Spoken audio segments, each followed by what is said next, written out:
A'udzubillahi minasyaitonirrajim. Bismillahirrahmanirrahim. Assalamualaikum warahmatullahi wabarakatuh. Alhamdulillahi rabbil alamin. Wassalatu wassalamu ala asyrafil anbiya'i wal mursalin wa ala alihi wa sahbihi ajma'in. Rabbi syrah li sadri wa yassir li amri wahlul 'uqdatam min lisani yafqahu qawli. Allahumma faqqihna fid din wa 'allimna ta'wil wa ilhamal malaikatil muqarrabin wal 'afiyata lil muttaqin wal 'udwana 'alal zalimin. Amin amin ya rabbal alamin. Subhanallah. Sebelum kita sama-sama memulakan majlis ilmu kita pada petang yang barakah ini, kita akan sama-sama membacakan doa daripada yang ditulis, yang dinukil dalam buku kitab yang ada di tangan kita ini, iaitu doa daripada almarhum Tuan Guru Ni Abdul Aziz Ni'mat. Cuba kita tengok pada muka surat, pada awal tu, muka surat XIV tu, doa pembukaan. SIV tu nombor berapa tak tahu kan? SIV tu orang lama you boleh kira tu. SIV 10 ke berapa? Berapa? 14. Kira jadi lah tu dah. 14 kira ya dah tu. Kita dah kira ni daripada awal. Jadi insya-Allah kejap lagi kita sama-sama akan membaca. Ini adalah doa pembukaan yang almarhum arwah Tok Guru Ni Abdul Aziz sendiri baca ketika nak memulakan majlis ilmu bab tadabbur surah An-Nas.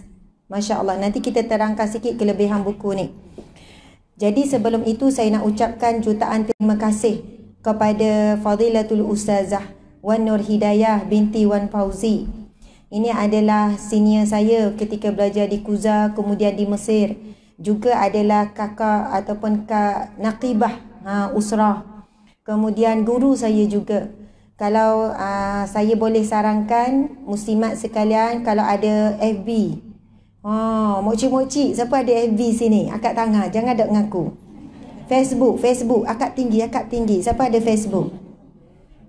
Oi, kelah lah orang Ganu. Akak tinggi sekali lagi. Malu-malu nak ngaku. Dah, kita dah ambil buat catatan siapa ada FB. Okey, masya-Allah. Jadi bolehlah kalau nak follow Ustazah Wan Nur Hidayah binti Wan Fauzi. Ada nama dia, nama penuh dia Wan Nur Hidayah, adalah muka Ustazah. Jadi Ustazah banyak menulis tentang bab tafsir-tafsir Al-Quran, catatan tentang Al-Quran, tadabbur dan sebagainya. Dan saya pun ada banyak rahsia Ustazah ni dengan saya. Rahsia yang baik yang saya jadikan semangat untuk mencontohi beliau. Subhanallah, Allahu Akbar. Jadi lepas habis ceramah petang ni, lepas ni boleh jemput Ustazah Wan Nur Hidayah pula. Sungguh untuk kuliah tadabbur ke, untuk apa-apalah kuliah fiqh, sebab Ustazah backgroundnya adalah syariah sama dengan saya. Bahasa Arab, minta maaf Ustazah. Kena marah bahasa Arab. Jadi ada kemahiran bahasa Arab. Kerana itu bila bab tadabbur dan sebagainya adalah kelebihan di situ. Subhanallah, Allahu Akbar. Apa khabar? Kena patung. Pagi-pagi makan roti bakar, apa khabar? Dua akak je, tak payah-payah. Jawab. Jawab alhamdulillah. Tengah hari makan nasi udang galah, alhamdulillah. Mudah. Memang waktu je pun saya reti. Saya ulang wak sama je. Kalau biasa ikut ceramah online, memang tak ada patut lain. Waktu je lah waktu ulang. Jadi subhanallah, saya nak ucap terima kasih juga kepada Surau Al-Hikmah. Subhanallah, Surau Al-Hikmah, Kapung Padamiding. Saya orang Batu Nang. Percaya tak? Memang tahu dah saya orang Batu Nang. Batu Nang Ganu. Boleh sangat nak cakap Ganu. Jangan salah faham pula. Ustazah tu balik Ganu cakap luar. Sebenarnya bukan nak cuma kan adalah lebih kurang dalam 2,000 orang ni tengok secara live. Kadang-kadang dia naik jadi 3,000, 4,000. Dah habis live tu mungkin dia pergi ke puluh ribu dengan ratus ribu. Jadi kalau kita cakap Ganu, siang kok orang dah faham tak rambut. Betul tak? Kalau ikut nak jelira kok hati tu, memang nak cakap Ganu, dah balik Ganu. Tapi sebab kita nak beri manfaat kepada lebih ramai orang, di luar sana supaya memahami sama dan tadabbur surah An-Nas, surah Al-Falaq, surah Al-Ikhlas ini bukan selalu pun saya bawa. Biasa ustazah ceramah bab-bab keluarga lah, bab-bab umum saja. Jadi petang yang barakah ni bila ustazah Wana Hidayah buat jemputan ni, saya mikir nak beri tajuk benda bila ustazah tanya. Terus sebab ustazah Wana Hidayah selalu suka menaikkan ataupun menulis, memberi peringatan tentang Al-Quran. Jadi pilih terus tadabbur 3 qul. Dan insya-Allah saya akan mula dengan surah Al-Falaq, surah An-Nas, kemudian ustazah Wana Hidayah akan sambung surah Al-Falaq, kita akan tukar tempat, kemudian saya surah Al-Ikhlas. Jangan awak kerah gitu. Awak kejut. Ustazah Wana Hidayah boleh, subhanallah. Saya pun nak menadak ilmu daripada ustazah. Dan saya percaya di hadapan saya ni ramai orang-orang alim, muslimah yang salihah, yang alimah. Mungkin kita tak kenal ni orang awak mari ni sebelah-sebelah ramai ustazah ni. Ada di kalangan kita wanita salihah, di kalangan yang sabar hidupnya. Allah catat dia di kalangan as-sabirin, orang-orang yang sabar. Daripada kecil, lepas nikah, ada anak, sampai ke cucu, dah habis-habis. Banyak sangat ujian hidup dia. Dan mungkin dia itu, wallahualam siapa di kalangan kita, lagi besar kedudukannya daripada orang yang depan ni. Orang depan ni boleh cakap pasal sabar, keluar dalil pasal sabar, boleh tentu boleh sabar. Subhanallah. Mungkin ada di kalangan kita pada petang barakah ni, cuma kita tak kenal, kita tak tahu. Walaupun kita sama-sama berada di rumah Allah, di surau Al-Hikmah ini, tetapi kita tidak tahu di mana jatuhnya pandangan Allah kepada siapa. Dan kita pun tak tahu atas doa siapa, atas ikhtiar siapa. Akhirnya Allah makburkan hajat ini walaupun last minute. Nak khabar memang last minute. Beberapa hari je sebelum ni, tetapi apabila Allah menetapkan sesuatu itu, tak perlu nak racang lama, nak bincang lama, Allah permudah. Dan saya pasti muslimat pada petang ni baru je dapat maklumat ni. Betul tak? Tapi bagaimana maklumat tu boleh sapa kepada muslimat sekalian? Itu adalah kehendak Allah, ya Qadir, ya Muqtadir. Allah yang maha merancang, Allah yang maha berkehendak. Siapakah di kalangan hambanya untuk berada di salah satu taman syurganya yang sementara di dunia. Jadi mudah-mudahan Allah juga akan memilih kita untuk berada di taman syurganya yang sebenar di akhirat kelak. Allahu Akbar. Kita tak tahu siapa di kalangan kita ni yang kuat bangun malam. Nampak macam biasa-biasa je. Nampak macam pakai tudung biasa je, pakai baju biasa je. Muka pun nampak macam muka biasa. Kan ada muka luar biasa. Yelah kan, kadang tu nampak muka ni macam ilmu je. Belum tentu. Ada muka orang macam muka orang kaya, tapi dok rupanya. Ada muka orang susah, rupanya kaya. Tengok baju, tengok kasut, tengok beg tau. Wallahu alam. Tetapi Allah maha mengetahui siapakah di kalangan kita adalah ahli qiyamul lail, yang tidak pernah tinggal tahajud dan sebagainya. Mudah-mudahan asbab ada golongan-golongan ini dalam majlis ilmu ini, maka rahmat Allah turun, lalu kita pun mendapat bahagian yang sama. Amin ya rabbal alamin. Dan ada di kalangan kita ni ahli Al-Quran, yang kuat baca Al-Quran. Ada di kalangan kita ni ahli sedekah. Sebab itu bila sebut tentang pintu syurga, hadis Nabi kata syurga itu ada 8 pintu. Antaranya adalah babus salah, babus siyam, babus sadaqah, babus sab, iaitu pintu orang-orang yang sabar. Wallahu alam pintu mana yang akan terbuka untuk kita. Tapi yang paling kita bimbang, tidak ada satu pun pintu untuk kita masuk. Sebab kita hanya sibuk untuk menjadi ahli persatuan di dunia sahaja. Adakah kita tergolong di kalangan ahli persatuan orang-orang yang sabar? Ahli persatuan orang yang ahli qiyamul lail, orang yang menjaga solat, orang yang kuat bersedekah, orang yang memperjuangkan hidupnya untuk menuntut ilmu, kemudian beramal dengan ilmu, kemudian menyampaikan ilmu. Wallahu a'lam, subhanallah. Muslimah yang saya kasihi sekalian, Masya Allah, saya bila berhadapan dengan muslimah, saya nak menyatakan bahawasanya rasa cinta dan sayang itu sangat dalam. Bukan kata muslimin tu tak sayang, tetapi kita sesama perempuan kan, kalau boleh nak dengar semua orang mari dengan masalah. Nampak je muka macam okey tu kan. Siapa sini dia tak ada masalah kat tangan? Oh, suka pula. Memang tak ada. Kalau dia kata, Ustazah, mokcik tak ada masalah mana-mana lah. Hari-hari macam okey belaka. Beres belaka Ustazah. Bangun pagi, lepas tu ngaji, lepas ngaji mayang. Boleh mayang duha 12 rakaat. Lepas tu mokcik gini pula, gini. Mokcik alhamdulillah hidup tak ada masalah Ustazah. Tu masalah besar tu kalau hidup tak ada masalah. Bukan maksud saya kena cari masalah dah. Esok, siapa nak cari pasal dengan saya? Sebab nak cari masalah ni. Tetapi, bagi orang mukmin dia sentiasa sedar, walaupun dia hidup dalam ringan buat ibadah. Dalam nikmat Allah yang begitu banyak. Dalam nikmat kasih sayang ahli keluarga sekalipun, dia tidak terlepas daripada ujian Allah Subhanahu Wa Taala. Sebenarnya, sama ada senang ataupun musibah, nikmat, ataupun dalam bentuk ujian, semua itu adalah satu bentuk penilaian Allah. Hasil daripada nikmat, adakah kamu menjadi hamba Allah yang bersyukur? Daripada ujian, adakah kamu menjadi hamba Allah yang sabar dan redha dengan ujian Allah? Subhanallah, Allahu Akbar. Saya kan kalau baca tulisan Ustazah Wana Hidayah ni, mudah nak nangis. Ustazah selalu menulis tentang ujian, tentang sabar. Allah menukilkan ilham yang mana boleh ditulis dengan kita mudah faham.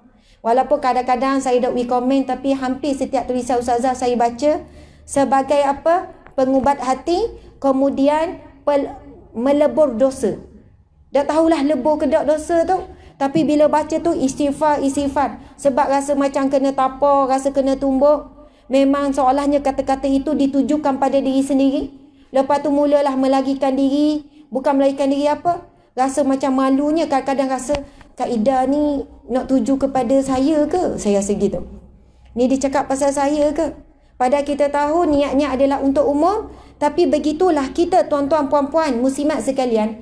Bila kita baca suatu teguran Allah di dalam Al-Quran, jangan kita nampak orang lain. Kita baca je astagfirullah. Baca tentang neraka, bukan kita nampak orang lain dalam neraka. Dia nampak kita. Bila baca syurga, insya-Allah bayang kita duduk dalam syurga. Sahabat Nabi SAW, bila Nabi menyampaikan ayat-ayat tentang neraka, mereka menangis sampai pengsan. Kerana mereka membayangkan diri mereka dalam neraka, walaupun mereka itu dijamin oleh Rasulullah untuk ahli syurga. Dan bila mereka dengar tentang ayat-ayat syurga, mereka menangis juga. Ketakutan sebab mereka tidak membayangkan diri mereka di dalam syurga. Sebab itu bila kita hadir majlis ilmu kuliah, kita dengar apa-apa ustaz ke, ustazah ke, kita terus melantun kepada diri kita. Terus, ya Allah, bukannya nampak orang sebelah. Bukannya nampak suami duduk rumah. Tunggu ni, nak catat sekejap ni nak kabur ke dia. Banyak poin ni nak cakap ni. Rupanya, saya nak sebut beberapa perkara muslimat sekalian. Disebut dalam kitab Hidayatus Salikin fi Maslakil Muttaqin, satu kitab yang masyhur, iaitu petunjuk jalan bagi jalan orang-orang yang bertakwa.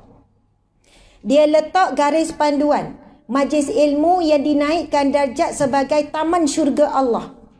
Antaranya adalah majlis itu menambahkan cintanya kepada Allah, mengurangkan cintanya kepada makhluk.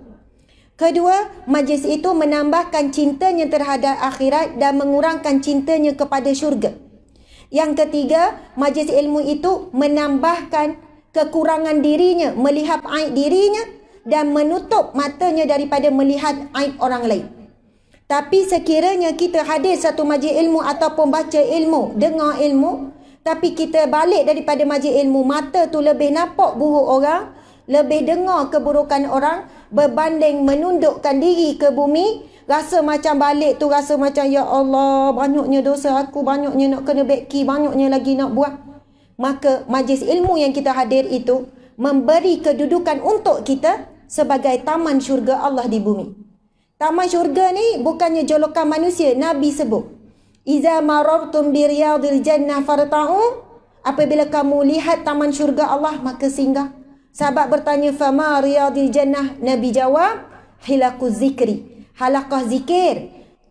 Kenapa Nabi jawab halaqah zikir? Pertemuan majlis zikir, majlis ingat mengingati. Majlis itu untuk kita ingat Allah, untuk sebut Allah. Tapi kalau kita hadir majlis ilmu untuk membangga-banggakan diri. Sebab itu kadang-kadang bila kita hadir satu majlis ilmu, kita balik tak rasa apa-apa. Sama ada majlis ilmu itu bermasalah, ataupun kita sendiri penuh dengan karak dosa, sampai ilmu yang disampaikan tak rasa di hati. Allahu Akbar, subhanallah. Saya pernah ditegur oleh seorang guru. Dia kata, ustazah berhati-hati dalam menyampaikan. Ustazah kena jaga niat, kena bersih hati. Sebab kalau ustazah menyampaikan dengan riak, dengan ujub, dengan rasa ingin dipuji Allah, maka ustazah akan menanggung beban, kesan orang-orang yang datang. Dia pulang bukan menambah cinta kepada Allah, melainkan menambah cinta kepada ustazah. Dia pulang bukan mengenal aib diri dia, tetapi dia pulang hanya dengan mendapat bahagian dia ingini, mungkin sebab nak jumpa ustazah dan sebagainya. Jadi sebab itu kita kena betulkan niat. Saya pun sepanjang datang duk betul niat. Sebab niat ini sangat mudah berbolak-balik. Dan yang Allah tengok kita hari ni bukan muka kita, bukan tudung, bukan pakaian kita. Walaupun itu salah satu bentuk ketaatan kita kepada Allah. Tetapi yang jauh lebih penting, Allah ya basir, Allah yang maha melihat. Allah ya syahid, yang maha menyaksikan. Allah ya hasib, yang maha menghitung. Allah sedang memandang direct ke dalam hati kita pada saat ini. Apakah niat kamu ketika menyampaikan? Apakah niat kamu ketika hadir ke rumah Allah pada petang yang barakah ini? Allahu Akbar, subhanallah. Jadi marilah kita betulkan niat kita dengan sama-sama baca doa ni. Jadi saya akan baca, maksudnya ibu-ibu boleh buka muka surat doa pembukaan. Muslimin, muslimat sekalian, kita sekarang sedang membaca buku tafsir Al-Quran Ni Abdul Aziz Ni'mat, Tuan Guru Ni Abdul Aziz Ni'mat, iaitu tafsir surah An-Nas, surah Al-Falaq dan surah Al-Ikhlas. Tafsir ni baru siap dalam 2 bulan lepas. Nanti saya cerita bab tafsir Tok Guru ni. Tapi kita nak baca doa dulu kan. Jadi bila saya baca, kita sama-samalah tanda tangan, lepas tu aminkan. Dan insya-Allah saya akan baca sekali dengan terjemahan. Jadi kalau kita beli dan memiliki buku ni, balik boleh amalkan doa yang terkandung di dalam kitab ni. Subhanallah, alhamdulillah, Allahu Akbar. A'udzubillahi minasyaitanirrajim. Aku berlindung dengan Allah daripada syaitan yang direjam. Bismillahirrahmanirrahim. Dengan nama Allah yang Maha Pemurah lagi Maha Pengasihani.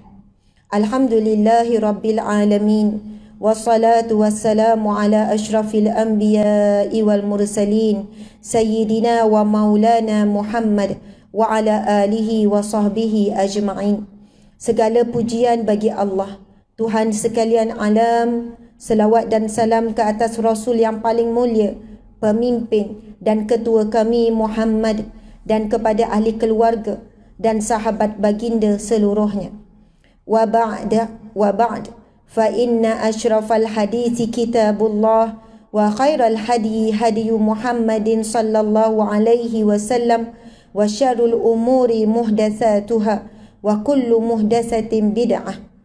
Sesungguhnya ucapan yang paling mulia ialah kitab Allah. Sebaik-baik petunjuk adalah petunjuk Muhammad sallallahu alaihi wasallam. Seburuk-buruk urusan ialah perkara baharu di dalam petunjuknya, dan setiap perkara baharu itu adalah bid'ah.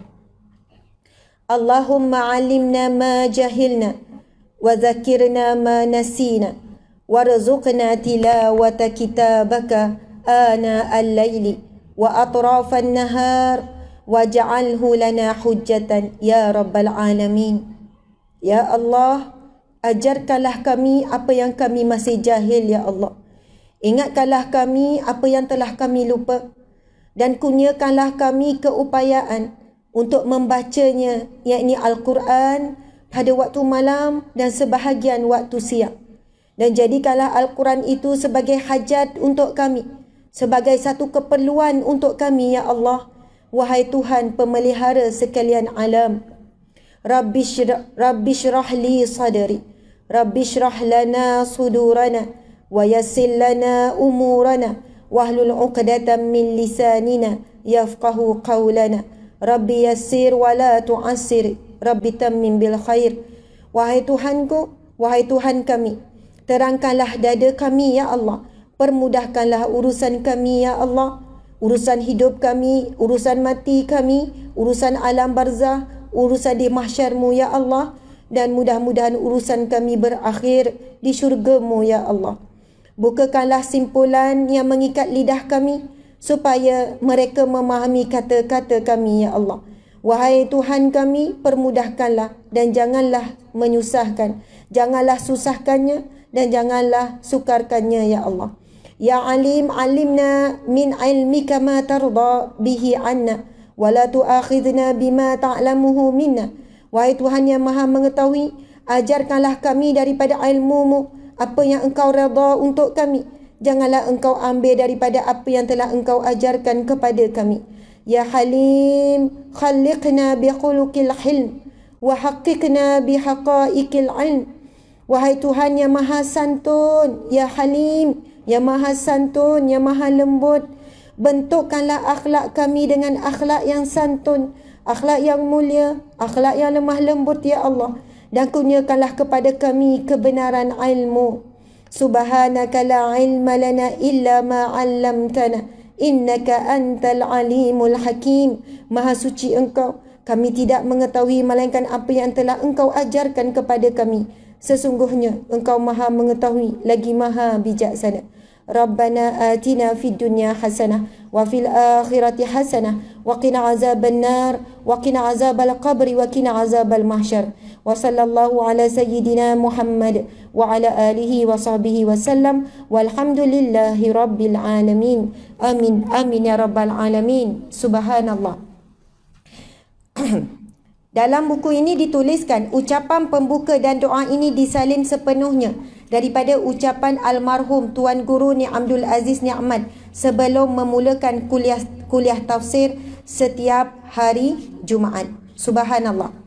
Muslimin muslimat sekalian, buku tafsir Tuan Guru Ni Abdul Aziz Ni'mat ini antara buku yang terkini dan antara usaha yang mutaakhirin. Maksudnya bukan buku yang lama kemudian diperbarui, tidak. Cuba kita tengok pada muka surat hampir yang depan tu.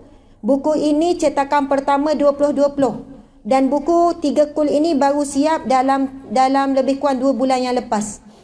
Kumpulan pengarah projek ialah Ustaz Ahmad Saifuddin Yusof. Saya sendiri beberapa kali dah bertemu dengan penulis ni, mesyuarat dan bagaimana mereka wujudkan satu tim untuk menaikkan nilai-nilai yang begitu tinggi yang ditinggalkan oleh arwah Tok Guru Ni Abdul Aziz. Yang mana tim ni macam mana sukarnya mereka bila saya dengar mereka kumpulkan kaset-kaset lama Tok Guru. Tok Guru ngajar situ, Tok Guru ngajar sini. Kaset-kaset lama yang sangat sukar untuk ditemui dah zaman sekarang. Dan antaranya Ustaz Saifuddin Yusof ni dia cerita barulah saya faham. Dia orang Besuk, jadi dia pehelah kecek Kelantan. Sebab Tok Guru bila dia ngajar memang pekak kecek Kelantan. Dan saya pula boleh sangat kecek Kelantan sebab dia sekolah Mahak Kota Baru, Mahak Puan. Kalau orang Kota Baru sebut Mahak Tino. Mahak Tino, Mahak Puan. Jadi 6 tahun saya sekolah di Kota Baru, jadi memang besar sangat. Kalau contohnya hari Jumaat tu pergi kuliah Tok Guru tu dekat kawasan bandar tu kan. Lepas tu bila nikah dengan orang Besuk saya ni. Orang Besuk dia tak ngaku Ganung, dia tak ngaku Kelantan, dia Republic of Besuk. Jadi orang Besuk suami ada ni, tok laki ada ni. Jadi suami orang Besuk memang kecek Kelantan.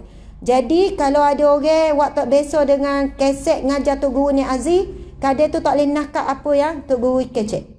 Jadi Ustaz Saifuddin ni dia cerita bagaimana dia daripada kecil berulang pergi ke sekolah, balik rumah. Dia kata Ustazah zaman tu, Ustaz Saifuddin ni umur lebih kurang 40 gitulah. Tua sikit lah daripada saya dalam umur 40. Saya 27. Saya 37. Jadi dia cerita zaman tu kan TV dok tengok. Orang susah dia kata. Dia ada rumah dia radio je. Jadi balik sekolah dia kata berjam-jam duduk dengar ceramah Tok Guru. Daripada kecil, daripada sekolah rendah, daripada kecil. Pergi mana-mana, bawa radio, dengar kaset ceramah Tok Guru. Siapa dia kata kerana betapa kereknya dia dengar tu sampai dia besar, sampai sekolah menengah, menyebabkan dia jadi macam boleh ngapa. Boleh hafal dah. Kalau nampak ayat ni, dia boleh bayang dah Tok Guru ngajar gana-gana. Akhirnya dia ada nekat, Ustaz Saifuddin ni, dia buat tim dia dan dia sedang mengumpulkan satu-satu tafsir Tok Guru dan dia mengekalkan lorak Tok Guru, tapi ada dalam kurungan takut orang luar tak faham. Sebab tu bila kita baca tafsir Tok Gurunya Abdul Aziz ni, kita akan rasa macam Tok Guru cakap dengan kita. Memang lorak, cara susunan Tok Guru, cara Tok Guru ceramah. Subhanallah, Allahu Akbar. Jadi sekarang kita nak masuk kepada surah An-Nas. Kita belek. Dia ada cerita sikit kaedah penyusunan, senarai, doa pembukaan kita dah baca. Mukadimah, balik rumah baca sendiri. Gitu. Sebab panjang. Saya dah tengok dah tadi, dah baca sikit-sikit mukadimah. Mukadimah tu bukan mukadimah penulis. Mukadimah Tok Guru ni Abdul Aziz. Jadi Tok Guru ni bila dia ceramah, dia suka bawa misalan. Dia suka bawa contoh. Macam Tok Guru Jadi juga. Tok Guru ni sikit-sikit dia bawa contoh. Jadi dia nak tujuannya adalah mudah faham. Supaya kita jelas. Okey. Jadi belek mukadimah Tok Guru tu pun panjang. Cuba tengok belek-belek siapa buka muka surat tafsir surah An-Nas tahun 2002. Tafsir surah An-Nas tahun 2002. Maksud dia merujuk kepada kuliah Tok Guru pada tahun 2002. Sekarang kita 2020. Jadi ini kuliah 18 tahun yang lepas. Jadi subhanallah, akhirnya kuliah isi kandungan ceramah Tok Guru kita bakal santapi pada hari ini. Mungkin tak boleh nak semualah. Kurang-kurangnya kita dah bermula. Jangan dah mula langsung. Allahu Akbar. Muslimat sekalian. Kalau kita bincang tentang kedudukan ilmu, ilmu yang paling tinggi, paling utama, ilmu Al-Quran. Nombor 1. Paling tinggi, paling atas. Sebaik-baik keputusan, sebaik-baik langkah, sebaik-baik niat, sebaik-baik cita-cita. Apabila seorang hamba berniat, bercita-cita dan mengambil langkah untuk menjadi ahli Al-Quran. Sebaik-baik keputusan bagi seorang ibu dan ayah apabila suami isteri ini sepakat untuk menjadikan anak mereka ahli Al-Quran. Sama ada anak tu banyak baca Quran, naik lagi peringkat memahami bacaan Al-Quran, naik lagi peringkat kepada apa? Menghafaz Al-Quran, naik lagi peringkat kepada beramal dengan isi kandungan Al-Quran, naik lagi peringkat beramal menyampaikan Al-Quran dan sebagainya. Hadis Nabi SAW, Nabi bersabda, khairukum, yang paling baik di kalangan kamu, man ta'allama Al-Quran wa 'allamahu. Kamu belajar Al-Quran dan mengajarkannya. Jadi petang ni kita sedang belajar Al-Quran. Salah satu cabang ilmu Al-Quran antaranya lah belajar baca, belajar tajwid, betul kan? Lepas tu belajar terjemahan Al-Quran. Tapi kita pegang sekarang ni tafsir. Sebab itu walaupun 3 kul tapi sampai 1 buku. Sebab bila sebut tafsir, Tok Guru akan menjelaskannya lebih detail, lebih dalam. Sehingga kan kita akan jatuh cinta dengan 3 surah ini dan mudah-mudahan kita akan mati dalam keadaan mencintai surah ini. Subhanallah, Allahu Akbar. Nanti kita akan share. Tapi sebab takut dang masa memang sebut nak share. Ada zaman Rasulullah SAW, ada seorang sahabat ni, dia tak boleh tinggal surah Qul Huwallah. Siapa sini kalau mayang suka baca Qul Huwallah kat tangan? Baik ngaku.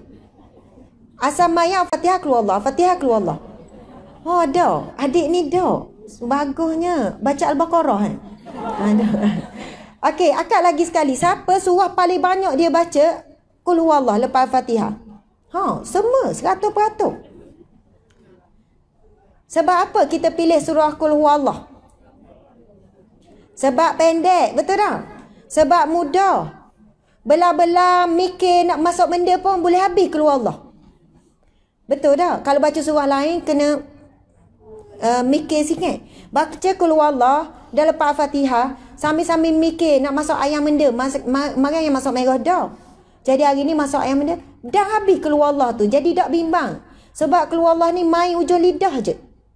Maksudnya mudah sangat. Budak kecil pun Qul Huwallah ni mesti cair.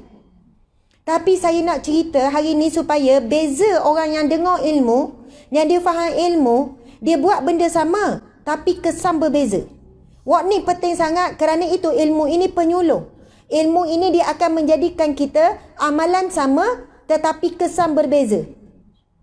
Allahu Akbar, subhanallah. Dalam kitab tafsir Ibnu Katsir, tafsir Al-Quran yang masyhur, yang paling banyak rujukan di dunia juga oleh Syekh Ibnu Katsir, dinamakan tafsir Ibnu Katsir. Diceritakan, kisah ini daripada riwayat yang sahih. Seorang sahabat Nabi, dia sangat suka baca Qul Huwallah ketika dia salat.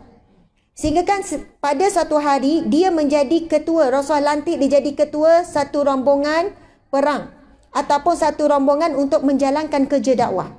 Jadi biasanya kalau Rasulullah pilih dia jadi ketua, automatik dia kena jadi imam. Sebab bila Rasulullah pilih, bermaksud Rasulullah bukan pilih dari sudut zahir saja. Rasulullah bagi tanggungjawab tu bukan calon-calon orang. Jadi bila dia jadi imam, dia akan baca Al-Fatihah. Lepas baca Al-Fatihah, dia akan baca Qul Huwallah, kemudian dibaca surah yang lain. Ada ketikanya dia baca Al-Fatihah, dia baca surah yang lain dan dia akan tutup dengan baca surah Qul Huwallah. Lepas itu, di kalangan makmum ni, mereka ada rasa tak puas hati. Mereka pergi bertanya kepada sahabat Nabi itu, kenapa dengan kamu? Adakah surah yang lain tidak cukup sampai kamu kena baca Qul Huwallah juga? Adakah surah Qul Huwallah tidak cukup bagi kamu sehingga kan lepas baca Qul Huwallah kamu kena sempurnakan dengan surah yang lain? Dan kenapa kamu tak boleh tinggal surah Qul Huwallah setiap kali rakaat, setiap kali baca, setiap kali solat? Lalu apa jawapan dia? Dia kata, sekiranya kamu ingin aku meninggalkan surah Al-Ikhlas, maka aku sanggup melepaskan, meninggalkan kamu dan aku tidak akan aku melepaskan urusanku menjadi imam kepadamu. Sebab aku tidak sekali-kali meninggalkan surah Al-Ikhlas kerana nak mendapat redha kamu. Sebab makmum tak suka ni, tak apalah, lepas ni saya dah baca lah. Bukan dia baca surah pendek, dia baca surah panjang juga. Tetapi soalannya dia mesti nak baca Qul Huwallah. Lalu sahabat-sahabat ni pergi bercerita kepada Rasulullah. Tak puas hati ni, rasa pelik perangai ni, dia pergi cerita pada Rasulullah. Kemudian Rasulullah pun berkata kepadanya, bukan kepada dia, kepada orang yang menyampaikan ni. Tanyakan dia, kenapa dia melakukan perihal itu? Kenapa dia buat gitu? Apa dia baca gitu? Kemudian bila ditanya, dia jawab ringkas, kerana aku sangat mencintai surah Al-Ikhlas. Lalu orang tengah ni pergi sapa kepada Rasulullah. Lalu apa sabda Nabi SAW? Sampaikan kepadanya, kerana cintanya kepada surah Al-Ikhlas, maka Allah juga mencintainya. Subhanallah, Allahu Akbar. Jadi sebelum ni kita baca sebab pendek, sebab mudah. Jadi selepas ini baca surah Al-Ikhlas kerana cinta. Kerana memang kita suka surah Al-Ikhlas, kita cuba tolak tepi sebab pendek, sebab mudah. Tetapi pada petang yang barakah ini, kita akan tadabbur sikit kelebihan surah Al-Ikhlas. Kerana apa nama surah tu pendek? Surah tu pendek dan tak ada perkataan Al-Ikhlas pun. Tapi kenapa surah itu dinamakan Al-Ikhlas? Dan kenapa surah itu sampai Nabi sebut sesungguhnya Qul Huwallahu Ahad, sulusa Al-Quran, 1/3 Al-Quran. Baca 2 kali, 2/3 Al-Quran. Baca 3 kali, 3/3 Al-Quran. Kenapa sampai surah Al-Ikhlas dinamakan 1/3 Al-Quran? Muslimat sekalian, bukankah kita belajar Al-Quran? Kita salat, kita puasa, kita sedekah, kita belajar itu ini. Kita nak jadi orang yang ikhlas, betul atau tidak? Kita nak ikhlas jadi isteri, walaupun diuji oleh Allah daripada suami. Kita nak ikhlas jadi mak yang solehah, mak yang misali. Kalau anak tu menguji sabar kita pun, kita ikhlas juga doa ke dia. Kita ikhlas maafkan anak kita walaupun anak tu tak minta maaf pun dengan kita. Kita nak jadi ibu yang ikhlas ni sebab Allah yang naikkan kedudukan kita jadi mak. Bukannya kita bangga dengan anak, mu tahu dak aku ni mak, mu patutnya tak boleh jawab gini. Bukan menjadikan kita bangga diri jadi mak. Tetapi asbab Allah kurniakan kita anak, kita dinaikkan pangkat menjadi seorang wanita yang bernama ibu. Kerana ibu ini kelebihannya 3 kali ganda berbanding ayah. Jadi soalannya kadang-kadang kita berterima kasih. Ya Allah, syukurlah mu anak walaupun anak ni banyak menguji. Sebab anak ni aku jadi ibu. Dan sebab itulah lidah aku ini, Allah berikan lidah kita ni mustajab doanya lidah seorang ibu. Allahu Akbar, subhanallah. Bukankah semua apa yang kita lalui sepanjang hidup kita, ujian ke, nikmat ke, mayang ke, buat kerja rumah ke, nyapu ke, kita selalu berjuang untuk jadi orang yang ikhlas? Sebab kita tahu Allah hanya menerima amalan yang dilakukan ikhlas kerana Allah. Sebab kita tahu ada hadis Nabi SAW. Ada orang yang mati meninggal dunia, lalu dipuji oleh penduduk langit. Puji sebab dia dikenali sebagai orang yang soleh, yang banyak amal ibadahnya. Tetapi apabila rohnya nak menembusi langit, dia dicampak semula ke bumi kerana apa? Rupanya kebanyak-banyak amalannya itu dilakukan bukan ikhlas kerana Allah. Sebab itu bila kita belajar tadabbur surah Al-Ikhlas dan kita baca banyak-banyak kali surah Al-Ikhlas, akhirnya kita menjadi al-mukhlisina lahuddin, orang yang ikhlas di dalam agama Allah. Dalam hidup, ad-din juga membawa maksud ikhlas. Hidup ya ikhlas. Dia buat kerja, orang tak puji pun dia buat. Orang keji pun dia buat. Dia buat kerja, saya jumpa orang gini, berapa orang. Wallahu alam, zahirnya kita nampak dia ikhlas. Wallahu alam sejauh mana Allah lah yang maha menilai. Tapi biasanya orang ikhlas ni, dia ada ciri-ciri dia. Muka dia suka senyum. Boleh tak senyum belaka? Walaupun tak nampak. Sebab apa? Ini disebut di dalam Al-Quran, wajah-wajah ahli syurga itu tergambar pada wajah-wajahnya. Dan antara ciri-ciri orang yang mengikuti akhlak Nabi SAW berwajah manis, berwajah ceria. Sehingga sahabat-sahabat Nabi kata, aku tidak pernah melihat wajah Rasulullah melainkan dalam keadaan tersenyum. Senyum. Sampai orang tanya, Siti mana? Tu Siti senyum tu, wak suka sengih tu. Itu lebih baik daripada Siti mana? Wak muka ketak tu lah. Sebenarnya kita bukan semestinya senyum kerana dapat nikmat. Tapi kita senyum kepada Allah walaupun dalam ujian, sebab kita tahu ujian itu sedang menghapuskan dosa kita. Lalu kita tetap gagahkan diri jumpa orang senyum walaupun dalam hati tu banyak sangat kesedihan. Banyak sangat kelukaan. Sebab kita sedang tersenyum kepada takdir Allah. Sedang senyum kepada pemberi ujian Allah. Pemberi ujian iaitu Allah. Allahu Akbar, subhanallah. Jadi mukadimah tu panjang. Ustazah bila nak masuk ni? Okey, sekarang kita buka muka surat 2. Tafsir surah An-Nas. Okey, cuba kita tengok. Bismillahirrahmanirrahim.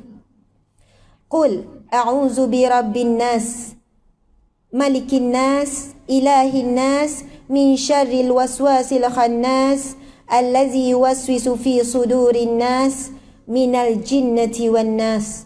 Sadaqallahul azim. Cuba lihat maksudnya. Dengan nama Allah yang maha pemurah lagi maha pengasihani. Katakanlah wahai Muhammad, aku berlindung kepada Allah, pemelihara sekalian manusia, yang menguasai sekalian manusia, Tuhan yang berhak disembah oleh sekalian manusia, dari kejahatan pembisik penghasut yang timbul tenggelam, yang melemparkan bisikan dan hasutannya ke dalam hati manusia, iaitu pembisik dan penghasut dari kalangan jin dan manusia. Subhanallah. Cuba perhatikan perkataan Al-Khannas pada ayat yang keempat dalam surah An-Nas. Nanti kita akan pergi sesa. Tapi Al-Khannas ini kalau kita tengok terjemahan dalam banyak Al-Quran, kadang-kadang disebut sebagai bisikan-bisikan jahat. Min syarril waswasil khannas, daripada kejahatan bisikan-bisikan Al-Khannas yang jahat, yang keji. Ada yang juga mengatakan Al-Khannas ini nama jin ataupun nama syaitan yang diberi nama Al-Khannas. Tapi perhatikan Tok Guru menafsirkan dengan perkataan bisikan penghasut yang timbul tenggelam. Subhanallah. Saya pernah baca beberapa terjemahan tentang perkataan Al-Khannas dan antaranya adalah pandangan mengatakan pendapat yang lebih tepat perkataan Al-Khannas adalah tenggelam dan timbul. Subhanallah. Apabila kita ingat Allah, bisikan itu akan tenggelam. Sebab bisikan tu tak pernah berhenti. Muslimat sekalian, bisikan tak pernah berhenti. Syaitan bisik mana? Cuba tengok. Allazi yuwaswisu fi sudurin nas. Syaitan dia bisik kepada dada kita, bukan ke telinga. Direct ke dada. Sebab kita tahu dada ni tempatnya hati kita. Direct ke hati. Bisik gitu, bisik gini. Tetapi bisikan tu tak pernah berhenti. Syaitan tak ada surrender penat ke. Contoh lagi ni moci-moci dah. Mocik-mocik. Nampak semua mocik-mocik belaka. Wasa hati ada buat muda tau. Tapi sebenarnya saya nampak semua muda. Nak kabarnya macam 30 belaka. Sebab pakai emas tu kan. Kalau buka nampaklah 60 tu. 50 tu lah. Tapi saya nak contoh gini lah. Setan ni dia bukan macam kita. Kan? Ada rehat ke, putus asa ke, dijanji dah dengan Allah.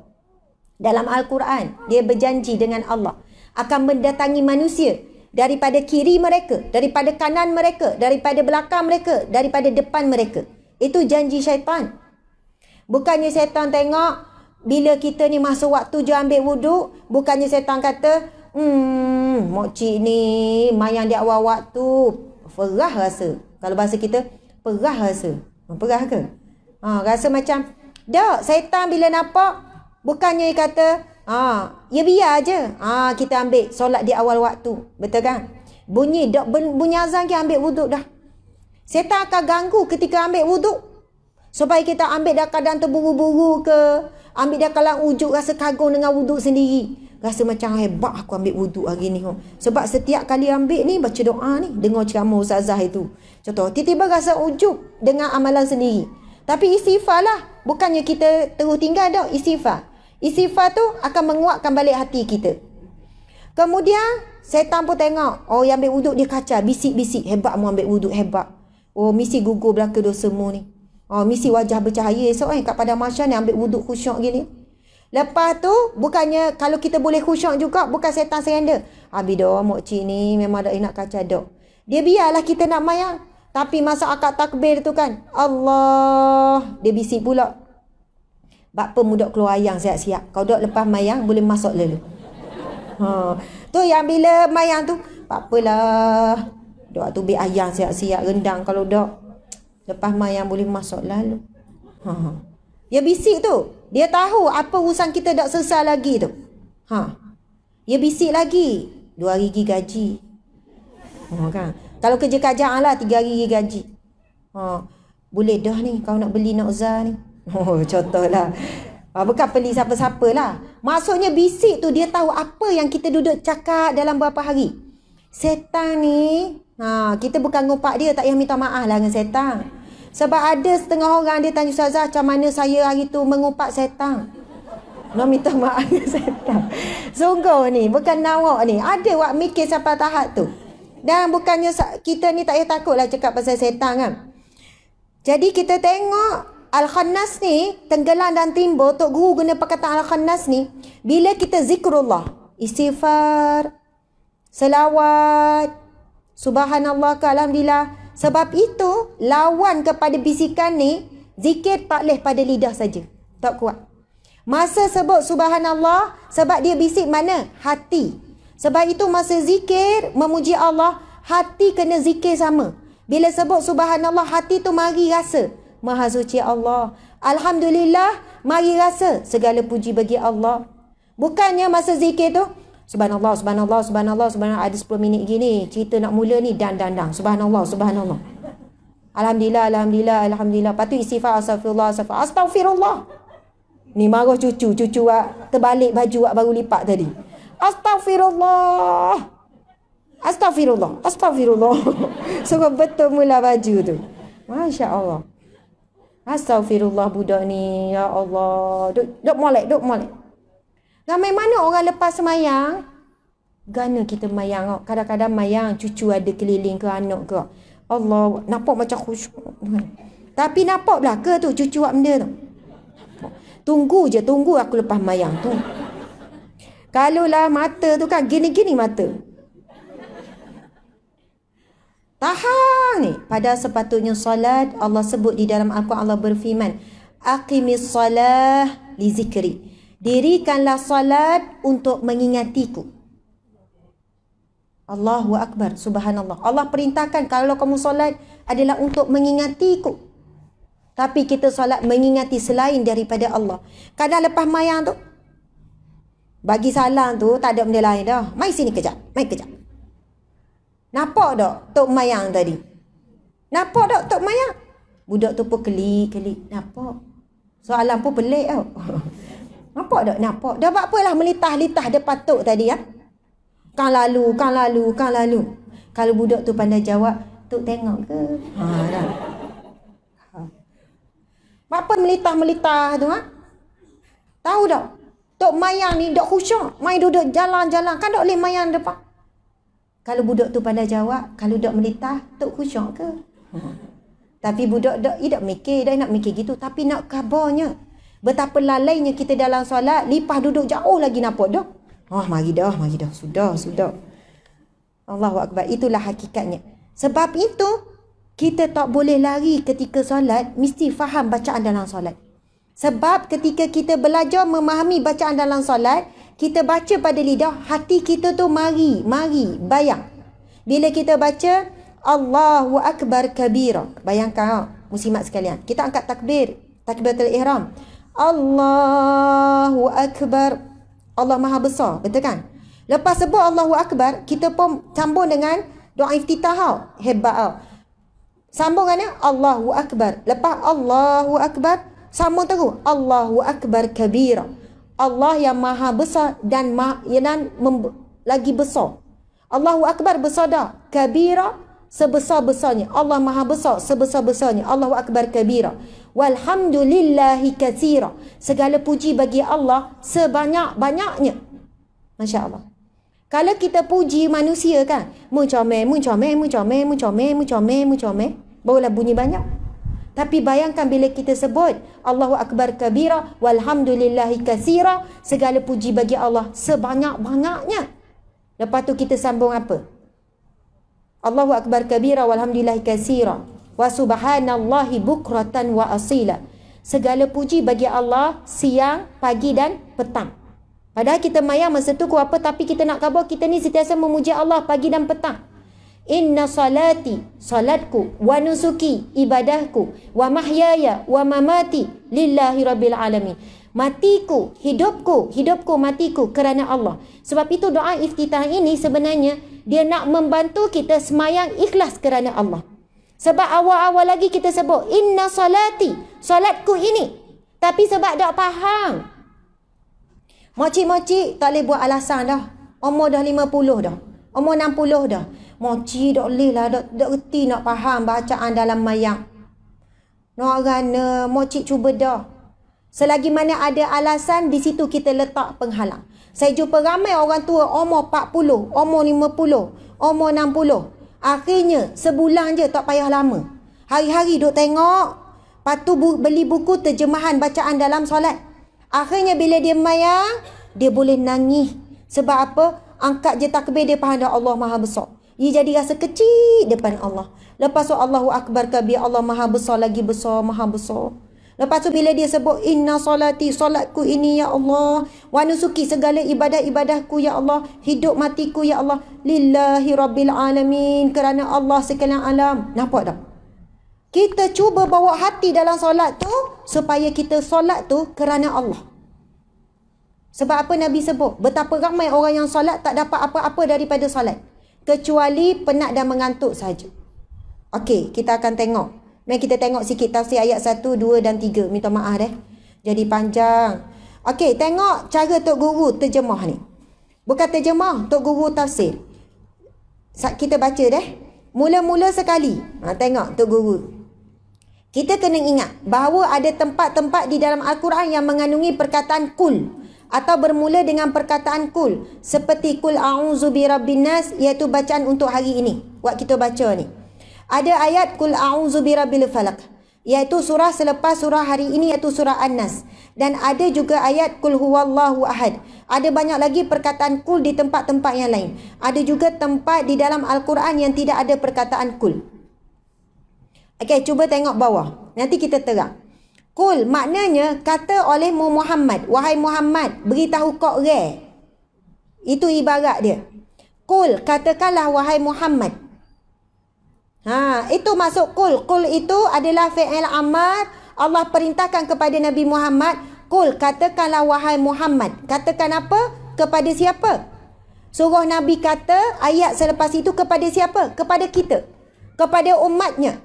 Kul, katakanlah wahai Muhammad, kul a'udzu birabbin nas, katakanlah wahai Muhammad, A'udzu birabbin nas, aku berlindung daripada Tuhan pentadbir sekalian manusia.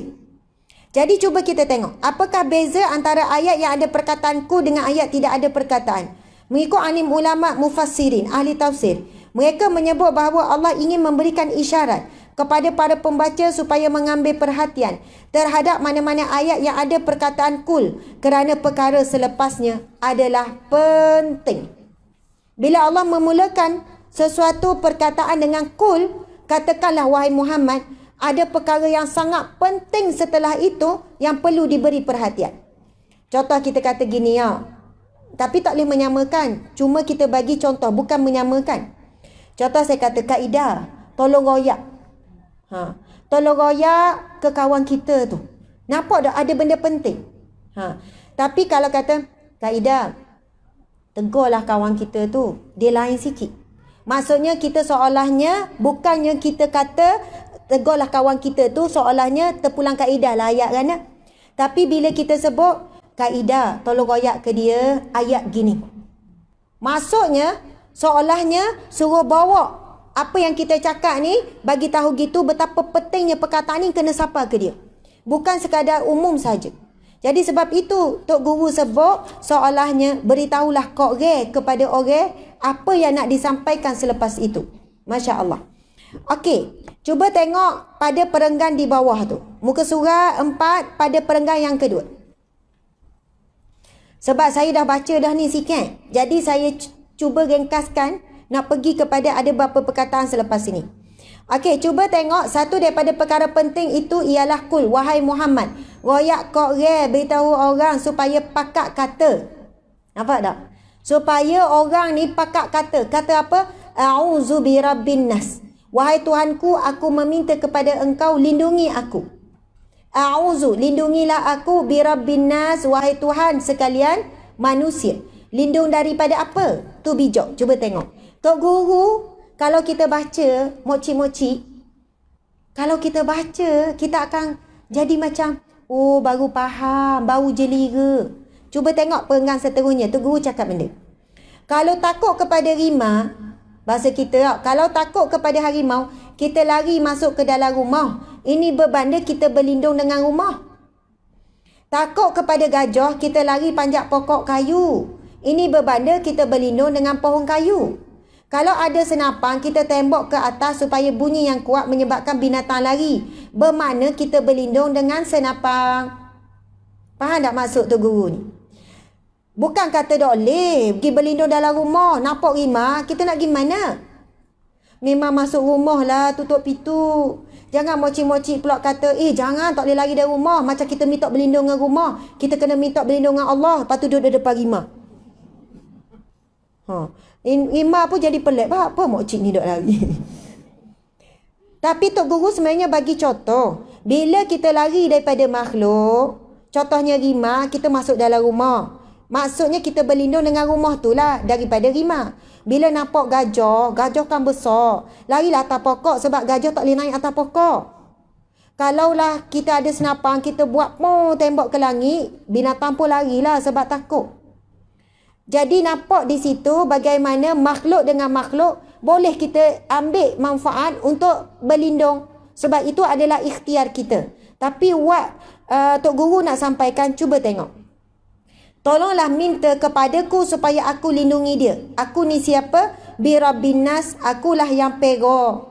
Akulah yang jaga kamu. Malikin nas, akulah yang menjaga kamu.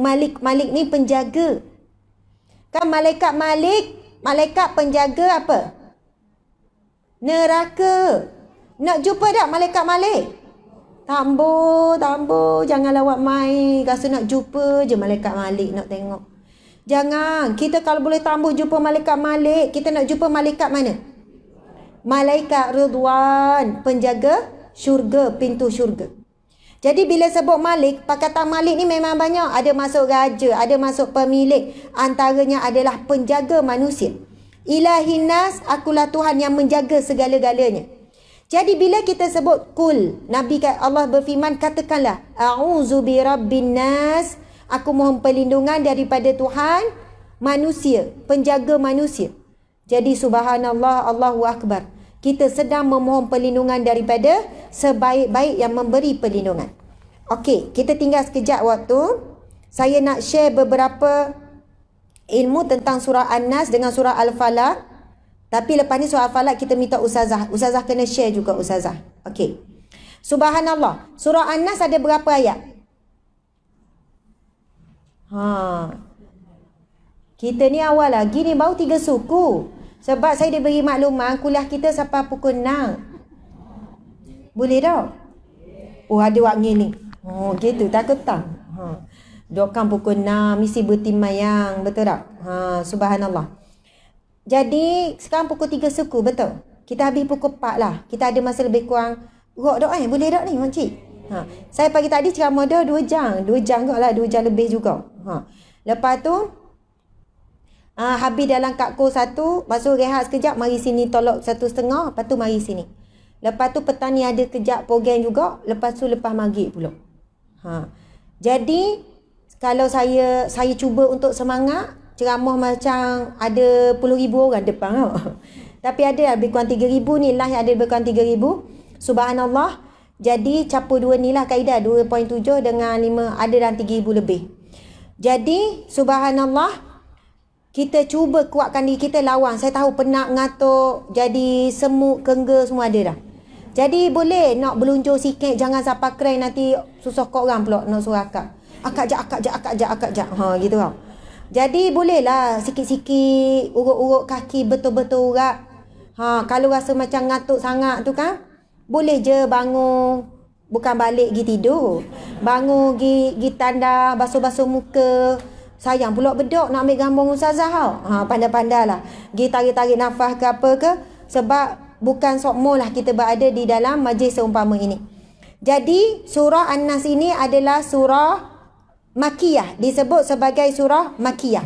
Maksudnya surah ni turun di Mekah sebelum Nabi melakukan hijrah. Ada berapa ayat surah An-Nas? Ada 6 ayat. Surah An-Nas ini adalah surah terakhir dalam susunan Al-Quran. Betul tak? Jadi surah ke berapa? 114. Surah semua ada 114. Kita ngapa berapa surah?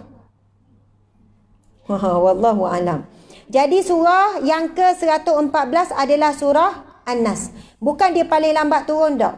Tetapi susunan surah ini bukan Nabi susun saja-saja. Bukan ahli ulama susun.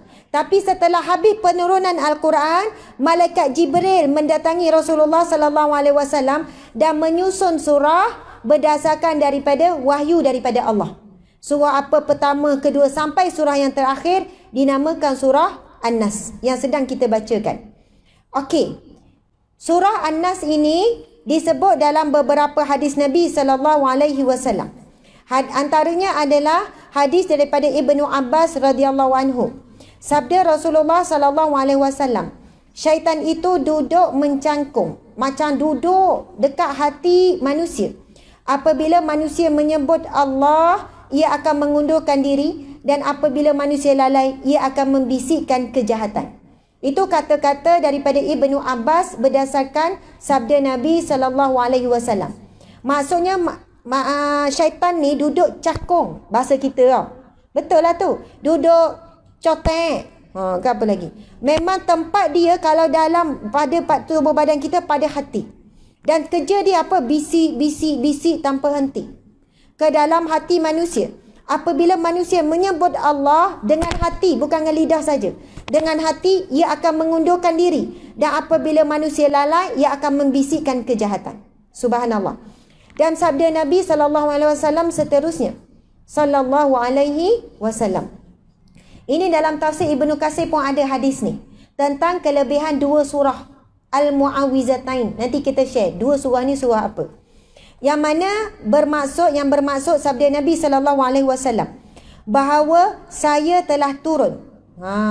Saya telah diturunkan atasku dua surah yang tidak pernah turun sebelumnya, dan bahawasanya tiada dibaca dua surah yang lebih keredaan kepada Allah Subhanahu wa taala daripada keduanya, iaitu surah Al-Falaq dan surah An-Nas.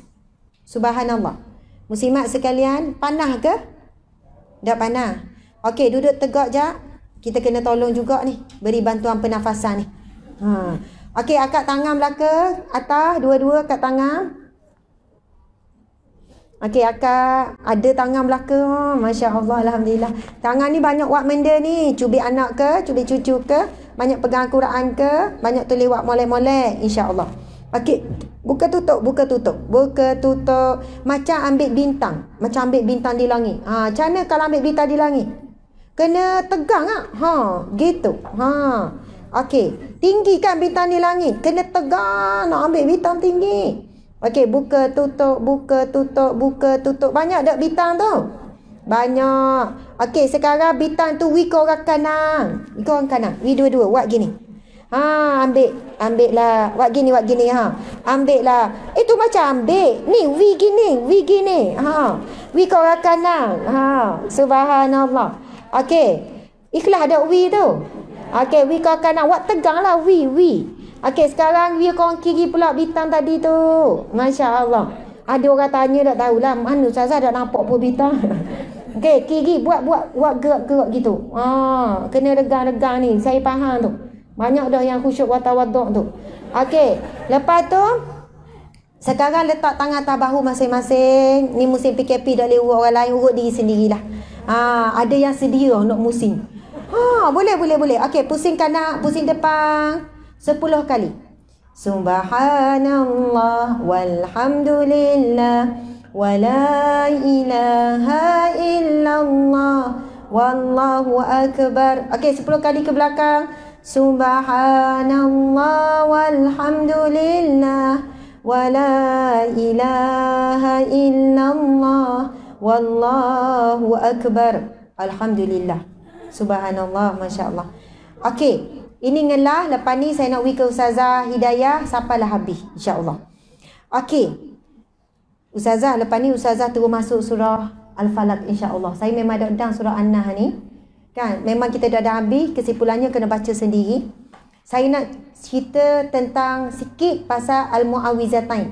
Bila Nabi kata telah turun kepadaku 2 surah Al-Mu'awwizatain yang tiada surah yang setara dengannya. Ada banyaklah matan hadis tu, antaranya begitulah yang Nabi sebut, yang mana tidak ada 2 surah yang lebih Allah redha melainkan 2 surah ni. Dan diberi nama Al-Mu'awwizatain. Apa maksud Al-Mu'awwizatain? 2 perlindungan. Pertama, Qul a'udzu birabbin nas. Kedua, Qul a'udzu birabbil falaq. Subhanallah. Okey, ada satu hadis Nabi yang agak panjang daripada Ibnu Abbas radhiyallahu anhu. Ibnu Abbas radhiyallahu anhu menceritakan bahawa Rasulullah sallallahu alaihi wasallam mengalami sakit keras, sakit tenat. Lalu 2 malaikat datang menemuinya. Salah seorang duduk di sebelah kepalanya, sedangkan yang lainnya di sebelah kakinya. Malaikat yang berada di sebelah kedua kakinya berkata kepada malaikat yang berada di sebelah kepalanya, "Apakah yang kamu lihat?" Malaikat yang berada di sebelah kepalanya menjawab, "Tab." Malaikat yang berada di sebelah kakinya bertanya, "Apakah tab itu?" Ia menjawab, "Sihir." Subhanallah. Muslimin muslimat sekalian. Faham tak Angguk je lah awak faham tak faham nombor 2. Okey, subhanallah. Masa Nabi tengah sakit tenat, maksudnya sakit yang keras, sakit yang berat, ada 2 malaikat datang. Satu malaikat berada di kepala, satu malaikat ada di kaki. Jadi malaikat yang berada di kepala berkata kepada malaikat duduk di kaki Nabi, "Apa yang kamu lihat?" Malaikat yang berada di sebelah kepalanya, malaikat kat kaki tanya malaikat di kepala, "Apa yang kamu lihat?" Malaikat di kepala kata, "Tab." Kemudian malaikat berada di sebelah kaki bertanya, "Apakah tab itu?" Malaikat yang berada di kepala Nabi jawab, "Sihir." Ketika itu Nabi sedang menghadapi sakit sihir yang dilakukan oleh seorang Yahudi. Kita tengok seterusnya. Malaikat yang sebelah kakinya bertanya, "Siapakah yang menyihirnya?" Lalu malaikat berada di kepala menjawab, "Lubaid al-Asham, orang Yahudi." Malaikat yang berada di sebelah kakinya bertanya, "Di manakah sihir itu disimpan?" Malaikat yang berada di sebelah kepala menjawab, "Di dalam sumur keluarga si Fulan, ia terletak di bawah sebuah batu besar dalam keadaan terbungkus." Kemudian mereka berdua mendatangi sumur itu. Lalu mereka menguras airnya dan mengangkat batu besar. Kemudian mereka mengambil longgokan tu, lalu membakarnya, dan pada waktu subuh, iaitu pada pagi hari dan malam itu, Rasulullah mengutus Ammar ibnu Yasir beserta beberapa orang lainnya untuk mengambil buntelan sihir itu ataupun alat sihir itu. Kemudian diturunkan kedua surah ini kepada Rasulullah sallallahu alaihi wasallam. Setiap kali beliau membaca satu ayat daripada dua surah tersebut, terlepaslah satu ikatannya. Terlepaslah ikatan apa? Ikatan sihir.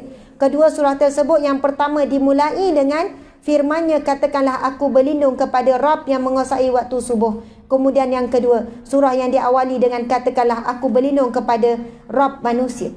Sebab itu dalam surah Al-Falaq ada perkataan min syarrin nafasati fil 'uqad, daripada kejahatan ahli sihir yang meniup pada buhul, pada alat sihir tu.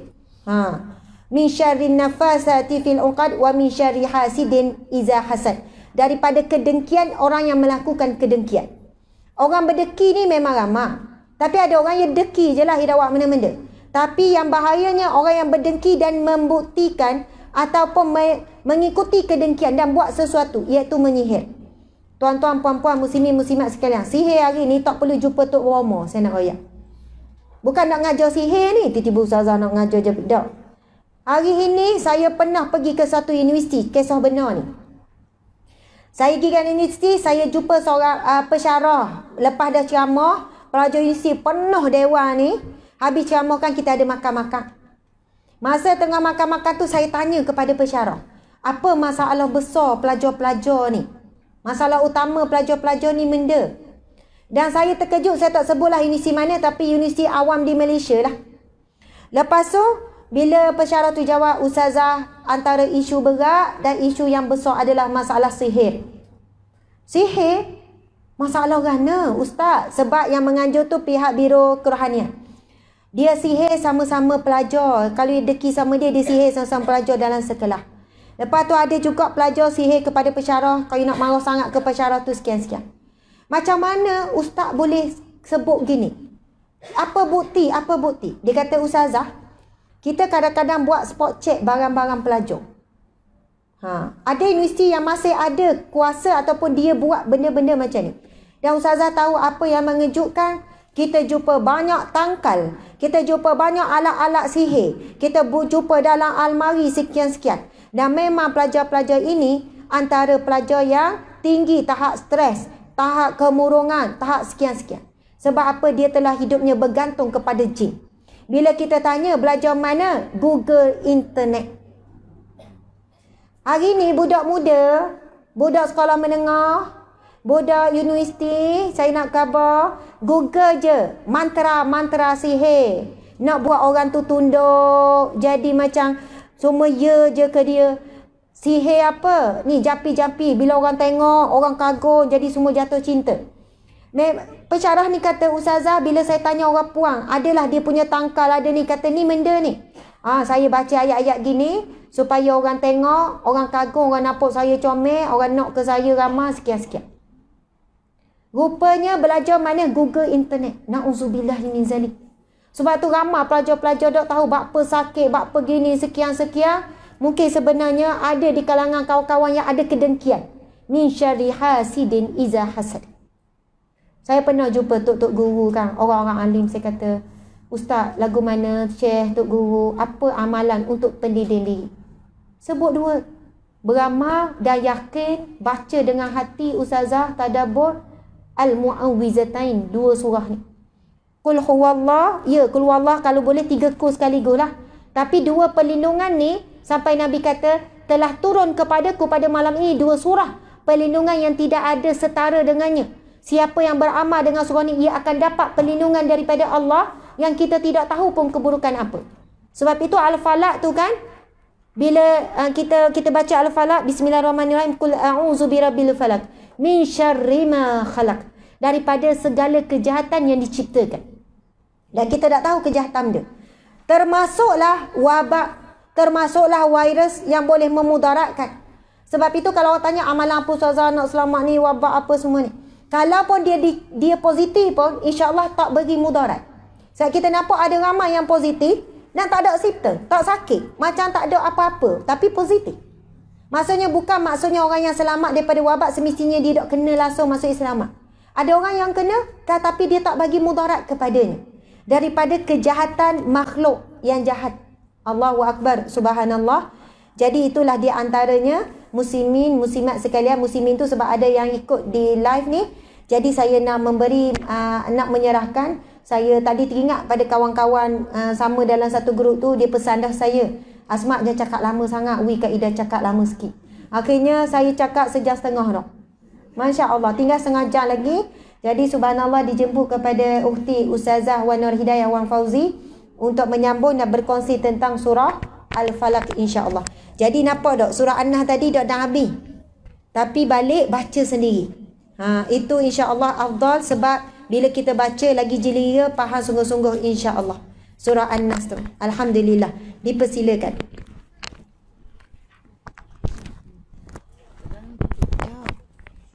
Subhanallah. InsyaAllah sahabat-sahabat sekalian, sekarang kita akan bersama, ni cakap dengan orang dalam live pula. Jangan wasati. Dengan Ustazah Wan Nur Hidayah Wan Fauzi. Sahabat, seorang guru, seorang ustazah akan berkongsi dengan kita tentang surah Al-Falaq. Masya Allah. Dipersilakan.